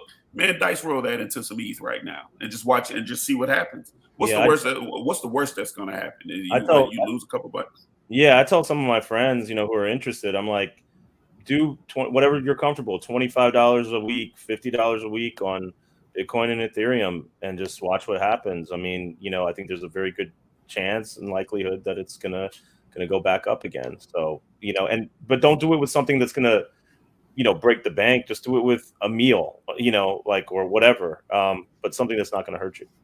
And the last thing, Trey, you can go. What you'll hear a lot of people say in this space is not financial advice. Do your own research. NFA, DYOR. Reason why they're saying that is because, man, what we're not saying is law. What we're saying is that, hey, man, we've done the research and this is what we're at, and we're here to help you just open up your mind and you just try to go figure out what works for you. And that's it. Go ahead, Trey. That's it. So I still got something we need to talk about. If you guys remember the old UD days, I collected and talked about these things quite a bit. Steelbooks? They are Best Buy Blu-ray exclusive Steelbooks. And if you've not been paying any attention, they are blowing up currently and have been blowing up for about the last 6 months. Especially the Spider-Man, the first three, the original trilogy Spider-Man and Lord of the Rings are absolutely blowing up. There's been a couple sales of $9,000+ of Steelbook sales from, I think it was, I got it written down here, of course. This is what happens when you fucking actually do like research like a nerd and you write shit down, you completely forget it. But yeah, excuse me, Pet Sematary, a 2019 release of Pet Sematary, 2 copies sold above $9,000 in the last 2 weeks. Whoa. The Spider-Man trilogy, which was a 3-disc deal released back in 2001, sells routinely for $4,000 unopened. It's crazy. There's a Fight Club by Manta Lab that's for $1,200. There's 3 different groups that do the Steelbooks really, really well. Best Buy is the main one, the one that you and we all have the access to. And it's incredible how quickly they sell out. If you have not pre-ordered a Steelbook from Best Buy, you are not going to get one if you walk in on a Tuesday, and most likely. It's unreal how limited they are. Vinny and I have been looking and trying to figure out print runs and some things like that, having all kinds of hell trying to figure that out. But the Batman vs. Robins, the old DC animated ones are all $160, $150. The Transformers, it's unreal. But if you guys are looking for something that you can invest $45 in and double your money very, very quickly, the Steelbook collection from Best Buy are the best ones to do it, in my personal opinion. Holy cow. I can't believe the prices on some of these. And this is my personal favorite one. This is the Star Wars the original trilogy Steelbook. Wow. 4K, called the Skywalker Saga. This is what happened was a lot of people bought them and they took the digital codes out, kept the discs and kept the digital codes and sold the discs.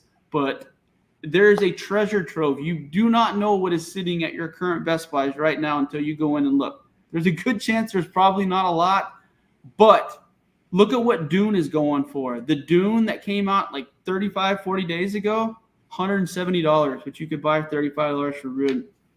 It's crazy. Trey, No, you know who look at was the really Spider-Man. big? You know who was really big on Steelbooks because of you? Paul Who? W. Paul W.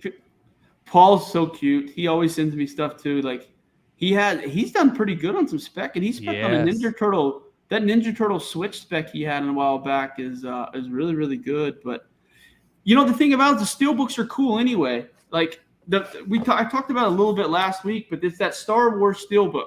This is what kind of got me into it. This is the original trilogy.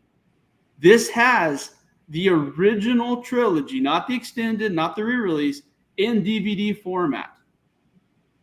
Wow. It's comes in the Steelbook, but these are the three. That's cool. Sick. But up until recently, the only way that you could watch the original trilogy without Han shooting, et cetera, without all the edits, was this way. And a lot of people didn't realize it. It was a Best Buy exclusive. It's still doing really, really well in the aftermarket. I haven't looked and seen what the price is. Look at this Guardians. Yeah, the Guardians and the Thor and the Captain America ones are ridiculous. If you have $590 for the 6 cents. That's crazy. Now, Trey, Blade Runner is cool. That's nuts. Trey, I've gone to Best Buy looking for these things like on release day, and I don't find them. How are you finding out about these ahead of time, or is there a way to kind of monitor what's coming out to do a pre-order? The Discord groups, honest to God, that's what they have, the monitors, and usually anytime something new pops on those monitors, they print it and post it. And like right now, there's a Top Gun Maverick Steelbook up on the Best Buy website. It's also on the Amazon website, so you don't know if it's going to be an exclusive Best Buy or if they're doing a wide release, Steelbook. So there's a few things you got to pay attention to. There's a Morbius on the Best Buy app right now. Now, you may laugh, right? Everyone's going to laugh, but everyone's probably doing the exact same thing, so there's not going to be a shit ton of those Morbius Steelbooks printed or bought. And then in a few months, when that movie becomes a fucking cult classic because how shitty it is, those Steelbooks are going to blow up, I think. So I actually bought a couple of the Morbius Steelbooks for that exact reason. So it's just something to think about. I think I saw it at Best Buy the other day. It's out, right? It is out right now. It's that I couldn't find any. I saw it, and then I thought to myself, nobody's gonna want this. This movie sucked. But yeah, you're probably right. If you go back and look at like the ones that are doing really, really, really well, they're very obscure, and you could be like, wait, I guarantee not many people probably bought that. And that's exactly what Morbius will be. Yeah, this is crazy. By the way, in the comments right now is my buddy Kenichi, and I said this, I'm dry snitching him on a little bit. There's never been anyone in the history, and I mean that, of CBSI that had better variants than Kenny. Without question. I don't know if he sold them or not. He has a couple books that would make people fucking shit themselves if he one of them we're going to talk about later. But I'm glad to see you're doing well, man. Hope everything's doing well in your world. It's cool seeing some of the old school people that I haven't talked to in a while. That's what's fun about this, is hopping in and getting to see some of my old friends. Yeah, it's cool. Also, like this is a Steelbook website where they go over a lot of them. And I imagine this is something, if you guys want to get into Steelbooks that aren't necessarily the super high expensive ones, here's a place you can go check them out. They're very, very collectible, And I'll put this in this link in the chat, the description below. So here's a tip right now. Vinny and I talked about it earlier, but on the Best Buy app, there is a pre-order to a limited edition Steelbook of Dragon Ball Z Super, which is all the episodes of Super up until now through the Beirut saga. It's $149. It is a limited edition Steelbook with Dragon Ball. Those do not do bad. They're $149, and it ships in September. It's one of those things where I bought 4 of them. I'm going to go pretty heavy on them because I think that they're going to do well around Christmas time. So just pay attention. Use the Best Buy app. Fucking type in Steelbook. There's 4 or 5 right now that you can pre-order. All you got to do is just do the legwork and look. There's money to be made. There are Steelbooks in stock. on the Best Buy app right now from their warehouse that are flipping on eBay right now. Just gotta look. Yeah. Now I wonder, Make is anybody grading these yet? Is anybody grading the Steelbooks, like any of the companies, like VGA or anybody, just like they're grading VHS? I wonder if that's no, but you just had the best business idea yet. There will be starting it next week. Yeah, we grading Steelbooks. They will the be Horde, the Horde grading company. The Horde grade company. Dude, holy cow! Look at this. There's a Rad Steelbook. Are you kidding me? Look at this. Remember Rad? Dude, Yeah, I had a buddy who literally sold bootleg copies of Rad on DVD through college, who fucking paid for his first 2 years at OU selling it. I swear to God, that and the fucking VCD of the Spider-Man trailer with the Twin Towers. He was getting $50 a pop for that fucking 14-second commercial on a burned CD called a VCD on eBay back in the day. Back in the early days, eBay was wild. You could sell some shit and get away with it. What days over? You know, people are buying old VHS, like recorded VHS, because it has like the old school commercials and just like the first run of like a movie and things like that. I watch those on YouTube. People that get those old school commercials, every once in a while I'll find myself down a YouTube rabbit hole where I'm watching old school commercials from the 80s. Yep. Dude, Hartman Sports Card, right? SVCD and that fucking Apex Walmart DVD player that would play anything you threw at it was definitely a game changer for fucking sure. Yeah. Wilbert says bootleg is the only way to get Rad on DVD. Well, you can get it on a screen book now, or a Steelbook now. So there you go. Rad. I don't remember Rad. What the hell is bro. That? Oh, that's some white people shit. Yeah, it's definitely some white people shit. My God. Yo, I never heard of Rad. I'm not gonna lie. White people shit. Don't worry about it. Gleaming the Cube and Rad, and there's a couple other ones. I mean, you know, I'd love to get Xanadu on DVD. Olivia Newton-John. Yeah. I'd love to get Xanadu. I mean, that's about as far as I go. I mean, I'm a music person. You know what I'm saying? Did you guys see this? I got this in the mail that I completely forgot I bought it, and I don't know why I bought it. Yes, sir. Signed. Wow. Nice. Yeah, the Black Keys signed vinyl. I don't even know who the fucking. I know the Black Keys are popular, but that's what's cool about some of these Discord groups I'm in is you'll just get a link telling you to buy shit, and this is the kind of shit that shows up. Yeah, well, I want to talk about that. That's like you guys. We're really, really going to be getting into all the different worlds of collectibles here. We talked about it last week. You know, one of the things that we really want to get into is the world of music memorabilia and music collectibles and vinyl, OG posters, ticket stubs, you know, all that shit. Remember street teams back in the day? And they would send promo shit out to street teams. Like the old Bad Boy street team. Yeah. Guys, I have a shit ton of those stickers. I'll show y'all on one of the shows. I have stickers from the original Slim Shady LP, Nas, It Was Written, all types of stuff like that. So I'll show you. Watch this. I still have, and I have to look for it because I was working for Interscope at the time.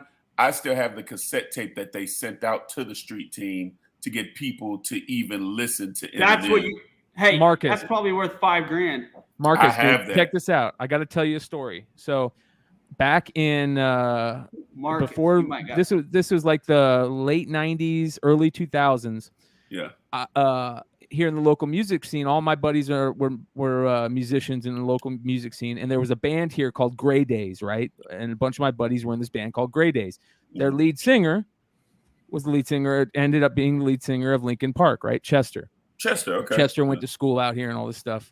So I knew about Linkin Park right as they got started because I followed Chester and everything he was going on with them, and they had a street team. So I sent away for their shit. I was like, yeah, I'll help them out. They sent me all the little tapes, all these big stickers, and this was back when they were called Hybrid Theory. They weren't called Linkin Park at first. They were called Hybrid Theory. Wow. And they had to change their name because there was another band that had that name. So they changed their name to Linkin Park and called their first album Hybrid Theory. Well, I didn't keep. I found all those tapes and all those stickers from that street team box, right? Mm-hmm. And I still had I think 7 of each. They go for like $1,000 to $1,500 on eBay. You know what else is big money too? if you watch the Notorious Big movie, there's a scene in the movie where Puff went and got the deal with Arista, and what he did was he had these bad boy Big Mac boxes where you open up the Big Mac and it had a Notorious Big CD and Craig Mack. So I know certain people that actually have copies of the Big Mac box, like that thing that he was sending out to people trying to lock in. We're gonna have to get into that really deep. You know, we might not need to have like a segment every show where it's just based on music memorabilia. You know what I mean? Because that shit is really the swath that it takes up is huge. It's so wide. So, but Dude, speaking of Biggie. Oh wait, go ahead about Linkin Park. Oh, dude, like I found Linkin Park. Like I found Linkin Park through Fort Minor. Yeah. And the old Styles of Beyond and Self-Titled and those fucking guys. Like that's how I found them. And then they have, in my opinion, the Hybrid album with Jay-Z is probably mashup. Yeah. Think about it. Think about that mashup and how a commercial success it is to this day. They play fucking whatever the god dang it. Yeah. Encore. Yeah. Does it not shut down everything to this day? Every time. It's like that Waka Flocka Flame song, No Hands. If you could have bought stock in that song, every white girl that's 25 or older, that song comes on, they lose their fucking mind. Swear to God. Never seen anything like it in my life. That No Hands song by Waka Flocka. That's a big song. Yeah. Uniform 13 says, remember when you would, he says, McClay, remember when you would say you'll never find anything at garage sales anymore? Between the 70s and 80s shit like vinyl and action figures, garage sales are dope again. I'm going all summer. Amen. That's a great place to find cool stuff. Yeah. Listen, garage sales, resale shops. And I cannot stress that enough. Resale shops. I got to tell y'all the story. This ain't the time to do it.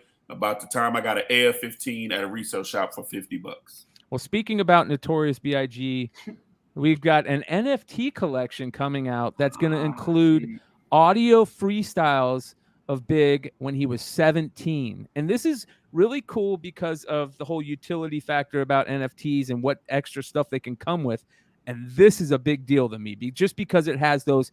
Is this the only place you're going to be able to get those things? Is those these freestyles is in this NFT? No, you'll be able to buy it on OpenSea. Okay. Like after it drops, you can buy it on OpenSea, but you're going to pay more money for it. So OpenSea is just a secondary market. So it's just like eBay.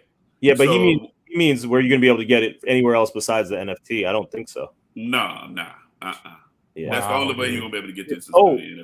When Snoop was at VCon a couple weeks ago, he was saying that they're taking all the death row. They took all the death row music off of streaming platforms, and it's only going to be available inside the metaverse, like on their digital record label or whatever. It's crazy. Wow. Yeah, his son is going crazy, bro. Like his son is like really dominating the NFT space. So like, he's doing a great job. Real quick, which son is it? Is it the son that couldn't played football? The one that literally played football for a half a semester.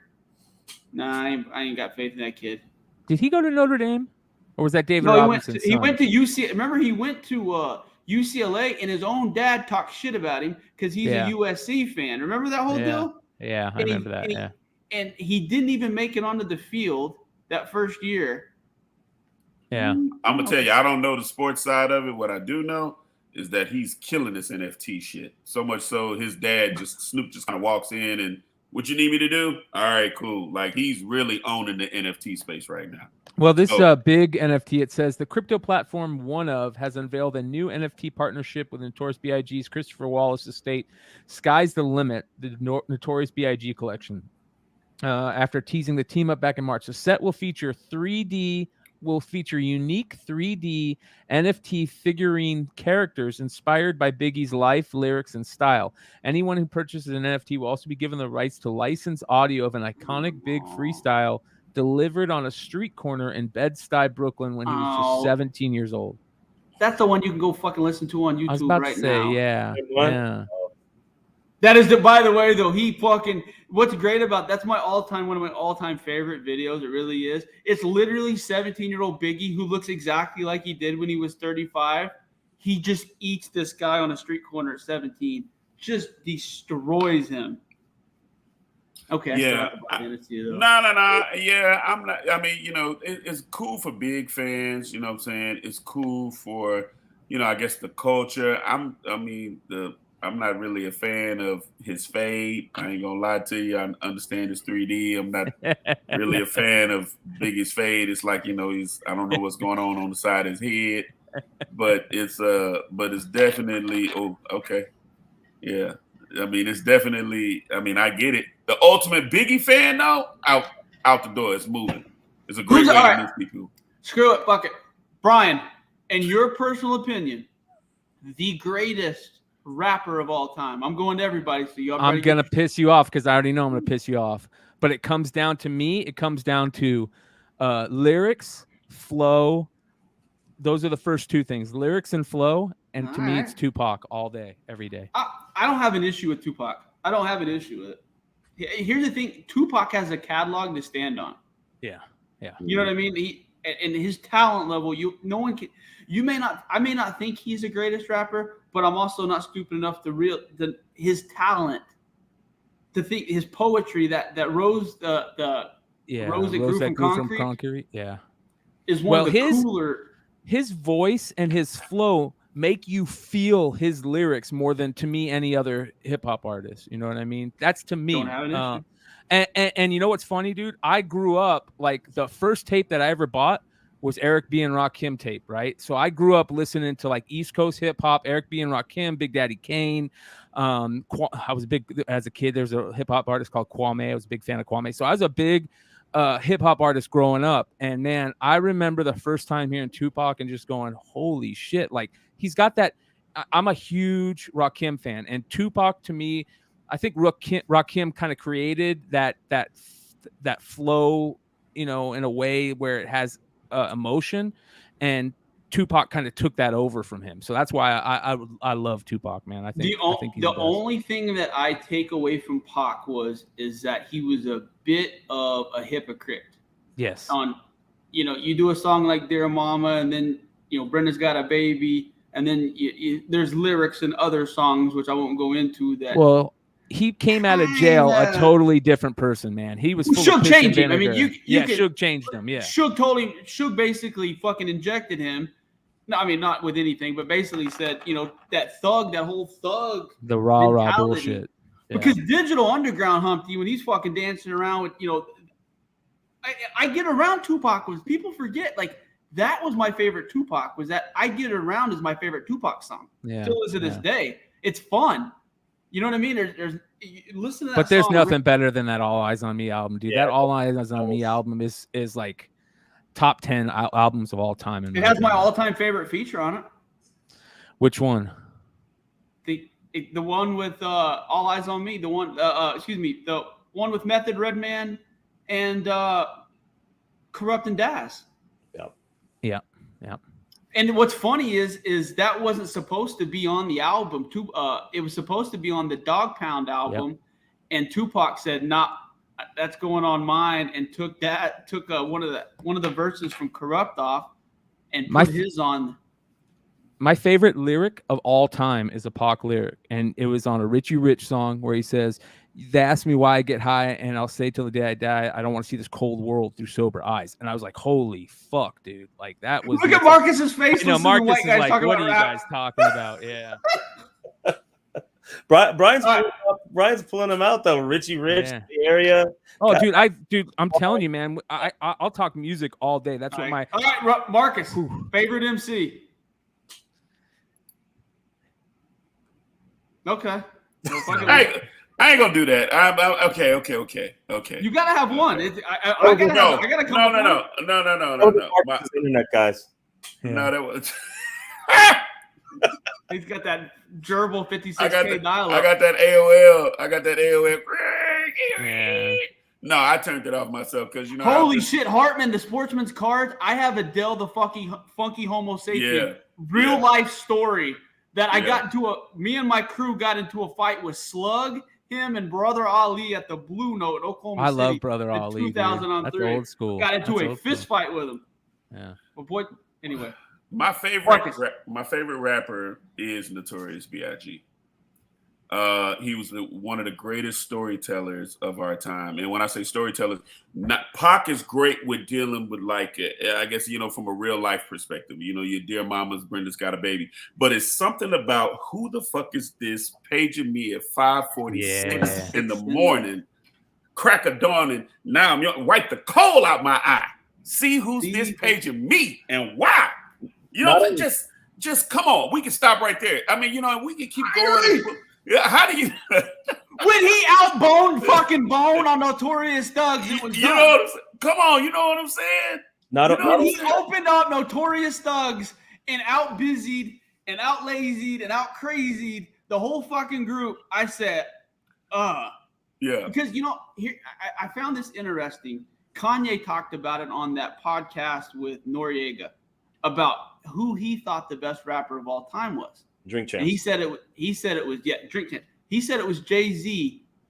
And he goes, his favorite MC was Nas, but he said he thought Jay-Z was a better rapper MC because Jay was able to do the Chicago. This is his words. I'm not Chicago snipe. He said Nas has had his own simple flow, et cetera, for all these years. But he said Jay-Z has tried different flows and succeeded in the same way like Big did with Notorious Thugs and a few other things as Nas has. I thought that was very interesting, though, because I wasn't a Jay-Z fan until about the last 10 years, to be honest with you. I thought he was riding Big's coattails. I did. Really? So I see somebody in the chat who said, wow, greatest storyteller. I guess you forgot about Slick Rick. No, I didn't forget about Slick Rick. We're talking about who talked to us in our generation. You see what I'm saying? Slick I wasn't old enough for Slick. Yeah. He was. We talked about this on before the podcast. We joke about it, but all guys our age, fucking Fresh Prince. Yes. Every one of us can rap the Nightmare on My Street right now if they absolutely turn on the fucking song. Right now. I understand. But no one ever talks about that fucking album. And I guarantee it. I like Summertime. Summertime is one of my all-time favorite songs, dude. Man, nothing wrong with those songs. Will Smith does not get the credit that he deserves. Just going blow for blow lyrically, Will Smith is there. You know Vinny, what I'm saying? You haven't let us know your favorite yet. What's your favorite? Mine's actually Jay-Z. Will Smith.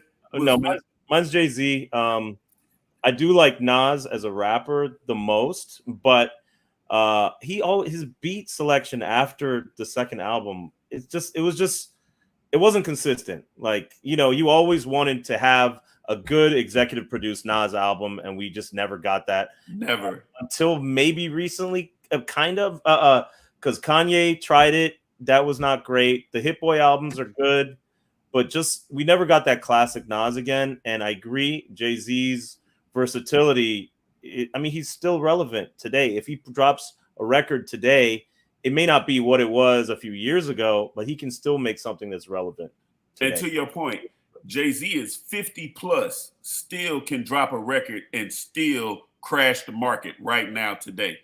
That I don't think anybody else could do that right now. His verse on Donda 1, what was the God damn it. What was the name of the song, Vinny? The one that he was on, that they did the Baby did the second part. Remember, it was like something number 1, and then the Baby did the same song. I remember. I just don't remember the name of the song. But he killed that. Yeah. He was talking about Kanye. Enough of that red cap shit. We going home. You know what I mean? Like he killed that. I'm not my favorite shit, but he absolutely hopped in and did Jay-Z shit. All right. So if Jay-Z's your favorite, what's your favorite Jay-Z song? What's your favorite Jay-Z album? It's Reasonable Doubt. Okay. Album. What was the first? It was the first record he put out. Not when Jay-Z was Twister rapping, but the first record he did. Dead Presidents. The Mouth of Presidents to Represent Me. That's it. That's. By the way, Kenny's down there disagreeing. Slick Rick does not have a better story on Wax that's better than I Got a Story to Tell. I'm sorry. He just Period. I love The Ruler. I do. But I Got a Story to Tell, talking about the New York Knicks and all that shit. I just don't personally think it's better. It don't even matter. Jay-Z will tell you that Big is better than him. That's the reason. All right. Now, my favorite's gonna surprise you. It is Biggie, but with Biggie not being alive, I had to move my allegiances to somebody. Lil Wayne. It was Redman. What the album? What the album? Waters. Muddy fucking Waters. Oh, really? With He changed the style. What the album? Time for some action? Are you serious? That's great. But you go listen to Pick It Up, Whatever Man, and some of the shit that's on the skits. Yeah. Superman Lover. I think that's what Superman Lover 2 or 3. One of those. How to Roll a Blunt. His flow, his militaristic flow from There Is a Dark Side to that is when he got with Meth. And if you look at the timeline, he's got a collab with Meth on there. That was when that Redman and Meth style started to kind of mesh, and Red started to change it up a little bit and got a little bit more fun. And instead of more gangster like he was, it's just my favorite album. Like if I were gonna die and I had an hour and 25 minutes and there was one album I could listen to that would make me feel good, it's Muddy Water. Followed by Ready to Die, and then probably, I'm gonna get shit for this, but probably Stankonia. You're not gonna get shit for that. I know Aliens, I know Love Box, I know that there's some other albums that are more people like, but that Stankonia era with the Dungeon family, that's when they had Killer Mike. You remember that's when they kind of introduced Killer Mike. Big Boy and Dre were kind of doing a little bit different. Dude, I listened to Outkast, that ATLiens album, so many damn times when I was in high school, man. It was unreal. Like that was the album.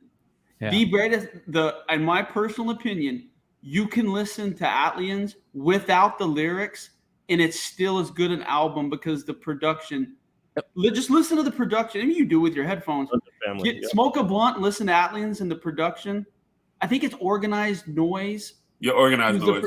Yeah, Organized Noise. That is a perfect album. By the way, I'm gonna tell you, my favorite album on Outkast is Speaker Box, The Love Below. It's a fucking masterpiece. Yeah, that is a masterpiece. They were in their bag with that album. They were able to do it. Think about this. Think about Dre's song, that Dracula song, where he's fucking. Think about that. Yeah, he does a song as Dracula. It made it fucking work. Yeah, you know, I miss them. I miss them so bad. What was wild about that album was I heard that Dre just came in and said, "This is my album." And that's why they had to make it like a two-part thing. That's really? Yeah, because it was just completely different. He just came in and he's like, "Yo, this is my album. This is what we're doing." I'm not going to even play with you. That Love Below, that Prototype. I mean, Hey y'all, is it, bro? But it was so different. It was so left from what he was doing, right? And they just had to find a way to piece it together with Big Boy and keep it a group. What's so crazy to me is that both of those guys are in my top 5. I shit you not, Big Boy and Dre, and they're so different. Like Dre's like a surgeon. He's got a scalpel. He's so precise. Big Boy, I used to think Dre was so much better than Big Boy, and as the years have gone by, I have almost put Big Boy ahead of Dre. Because Big Boy has never fucking missed. I honest to God want someone to find a whack Big Boy verse because you can't do it. I bet there's a couple Dre verses that you're like, all right, that was back when he was with Erykah Badu. Shit was going a little bit weird. I give him a pass.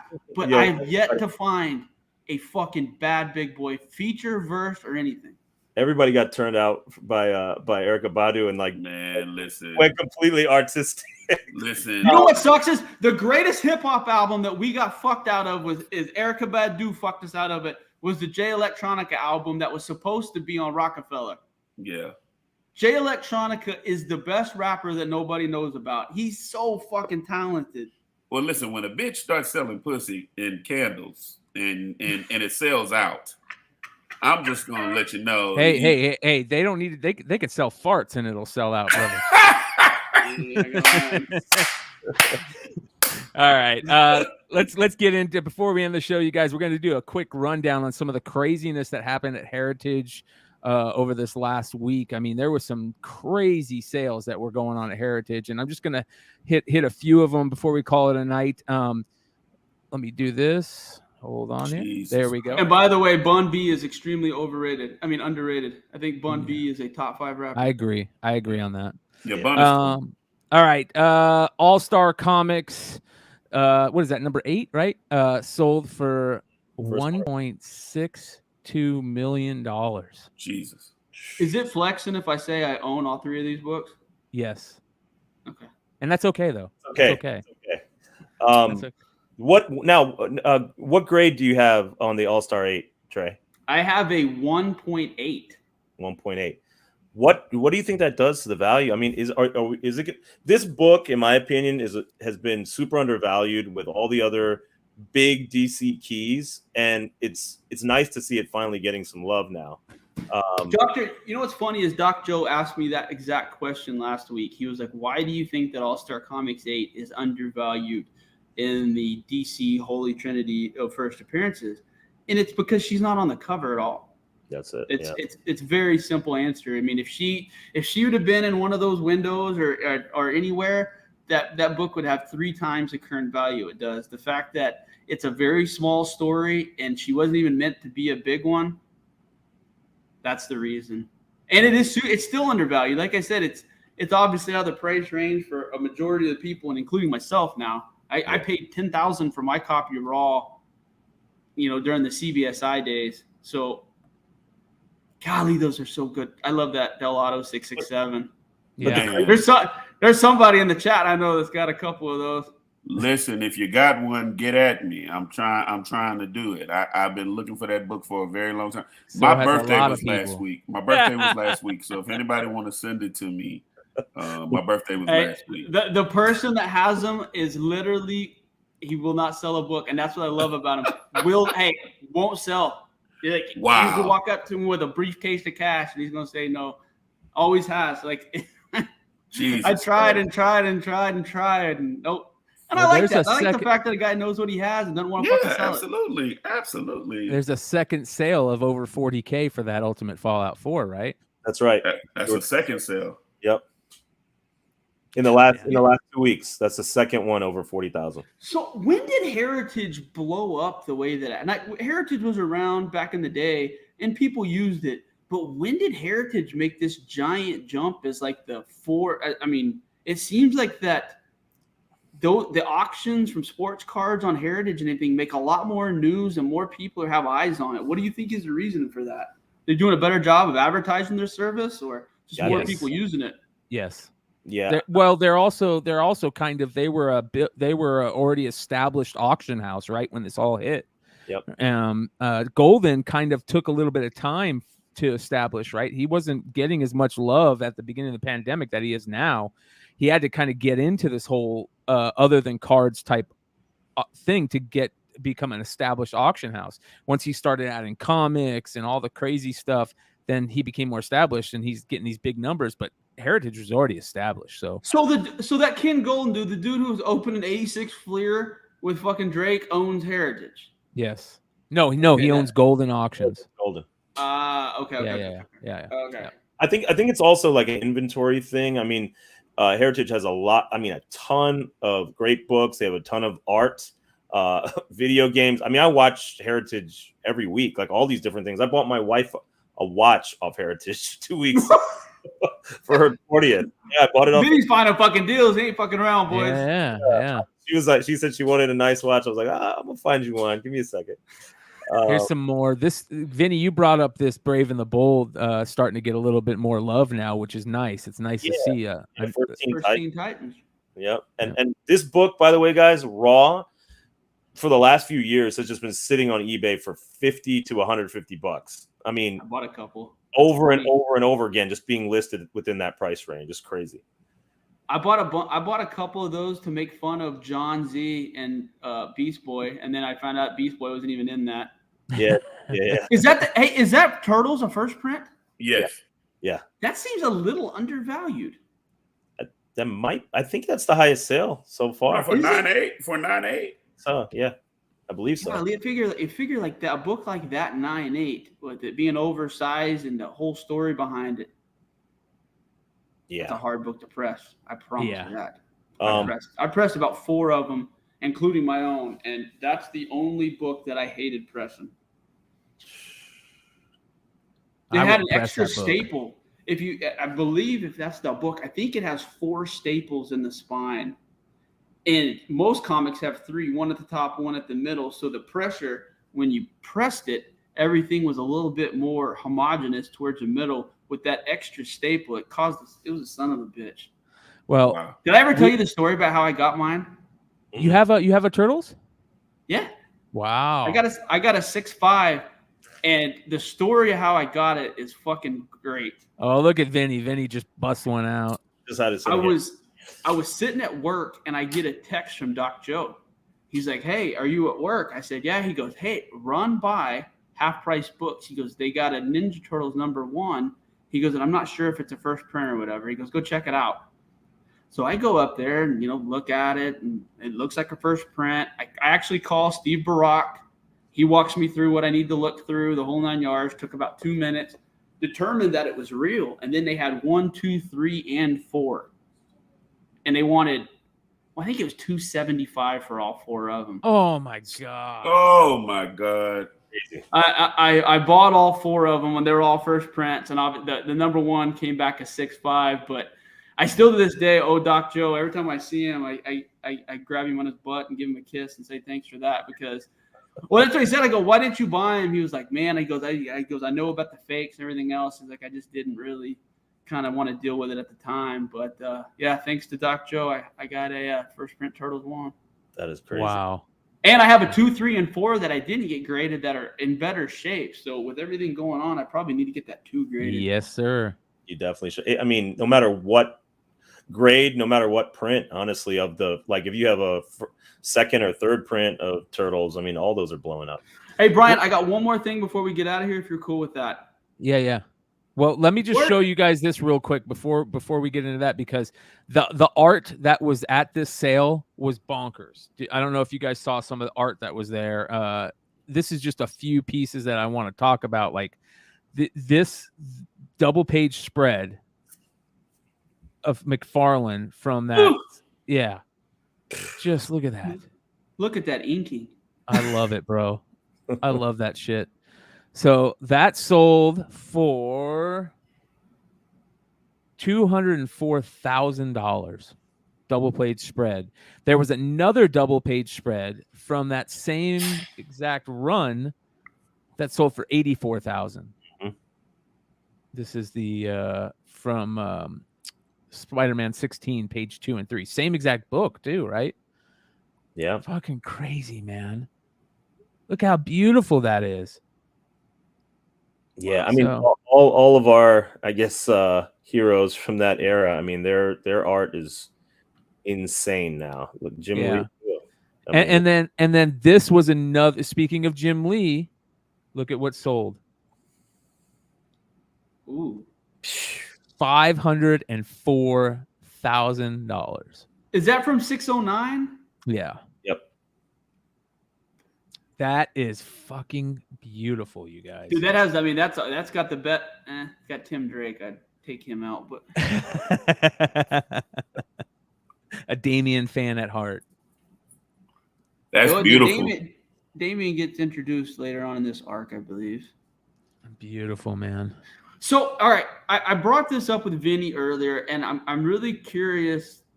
Oh, that's an interesting. Where do you guys, like, with Thor coming up, when do you guys think is the right time if you're going to sell collectibles?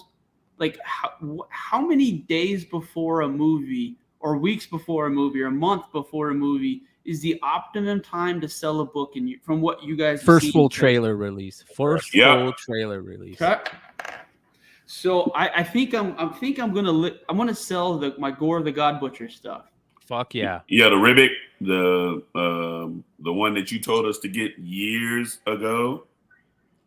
Here's my problem with the Gore the God Butcher stuff, Trey.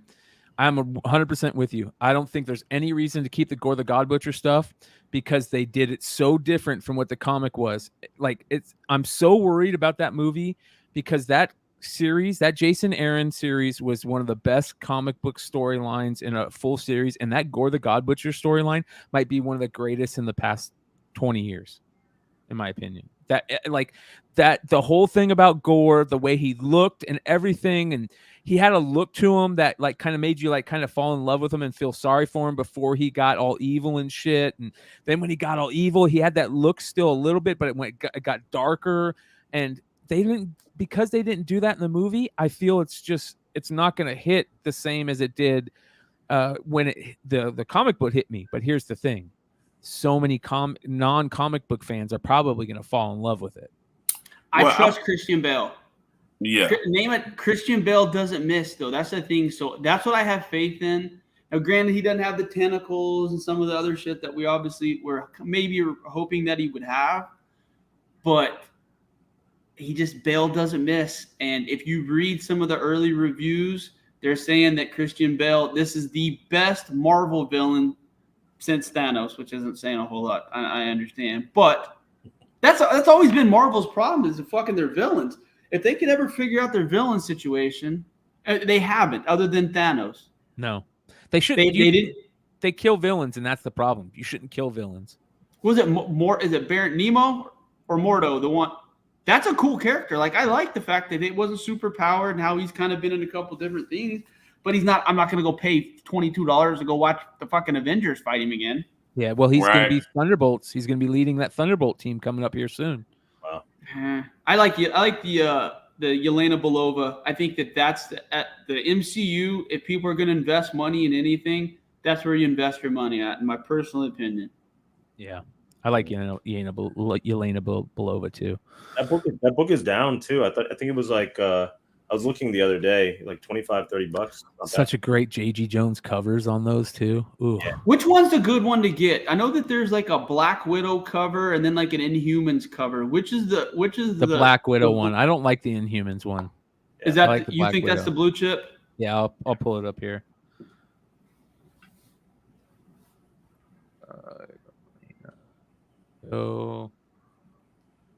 What are the boys?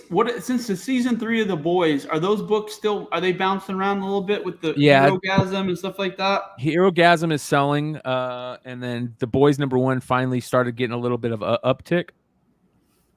This is the True Believers version, so you got to take out that True Believers, but I like this cover right here. That's okay. That's the one. Yeah. Now they had one with Yelena and one with they had 2 different ones, right? Was it so there was a 1A and a 1B. Yeah. Here's the 1A, and they connect. So then the other one was the 1B. The Yelena one, right? I mean, I like the Yelena one. Hell yeah, man. Okay, because I picked up the other one. It was just at a comic book store. Can you pull up the Inhumans cover if you don't mind? I'm curious. Yeah. Inhumans #1. Let's see here. I think it was just right here, wasn't it? Didn't we just see it? Let me find it. So, what's the next big Marvel movie after Thor? It's got to be Guardians, right? Yeah, I think so. I think that's the big one. Yeah. Here's the Inhumans cover. Inhumans. Yeah, that's right. I like that cover though. It's a great fucking cover. I hate Inhumans more than fucking anything in comic books, but that's not a horrible cover. So that Black Widow cover, this is the original J.G. Jones. So it's a what do they call that when it goes around the back? Wraparound. Yeah, so both of them are wraparounds for Black Widow 1. And this is the Inhumans. There's the Inhumans also for that. But the wraparound for this is gorgeous. Look at that. I mean, just amazing. Yeah, it's beautiful. Do you know that Florence Pugh was dating fucking Zach Braff? No. Really? If that doesn't stress you out, it should. Dude, I love her, dude. I think she is such a great cast. She's fun. She's fun to watch. She's got that something about her that you kind of like, and it's kind of like humorous, fun, you know. I thought she saved. What was the? God dang it! I'm sounding like it. What was the name of the series with the Hawkeye girl? Yeah, I agree. She's totally. It was Hawkeye. Yeah, she saved that. Yep.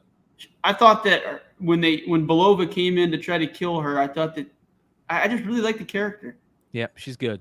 She's a great actress too. Really good. So beautiful stuff. Beautiful stuff. So We could talk for 9 hours. Oh, I know, man. dude. I Hey, love it. 50 has stayed with us to the end. Thanks for hanging out, you guys. We went a little long, 2 hours. You guys, make sure you're subbed up. We are less than 100 away from 1,000 subs, and we've got a big party that's going to happen as soon as we hit that 1,000 subs. The channel will look a little different, but much better. And keep an eye on those trading card game cards. What do you got there? MetaZoo. Mm. Poncho. And we're going to obviously be a little bit more organized. Every show, we're going to get a little bit more organized, figure each other out a little bit more. I got backgrounds. I got microphones. I got all kinds of fun shit. It's just kind of getting all of our ducks in order. And Yeah, you got starting to get a grown feel men, for each other. When you got 4 grown men in 4 different cities and 4 time zones?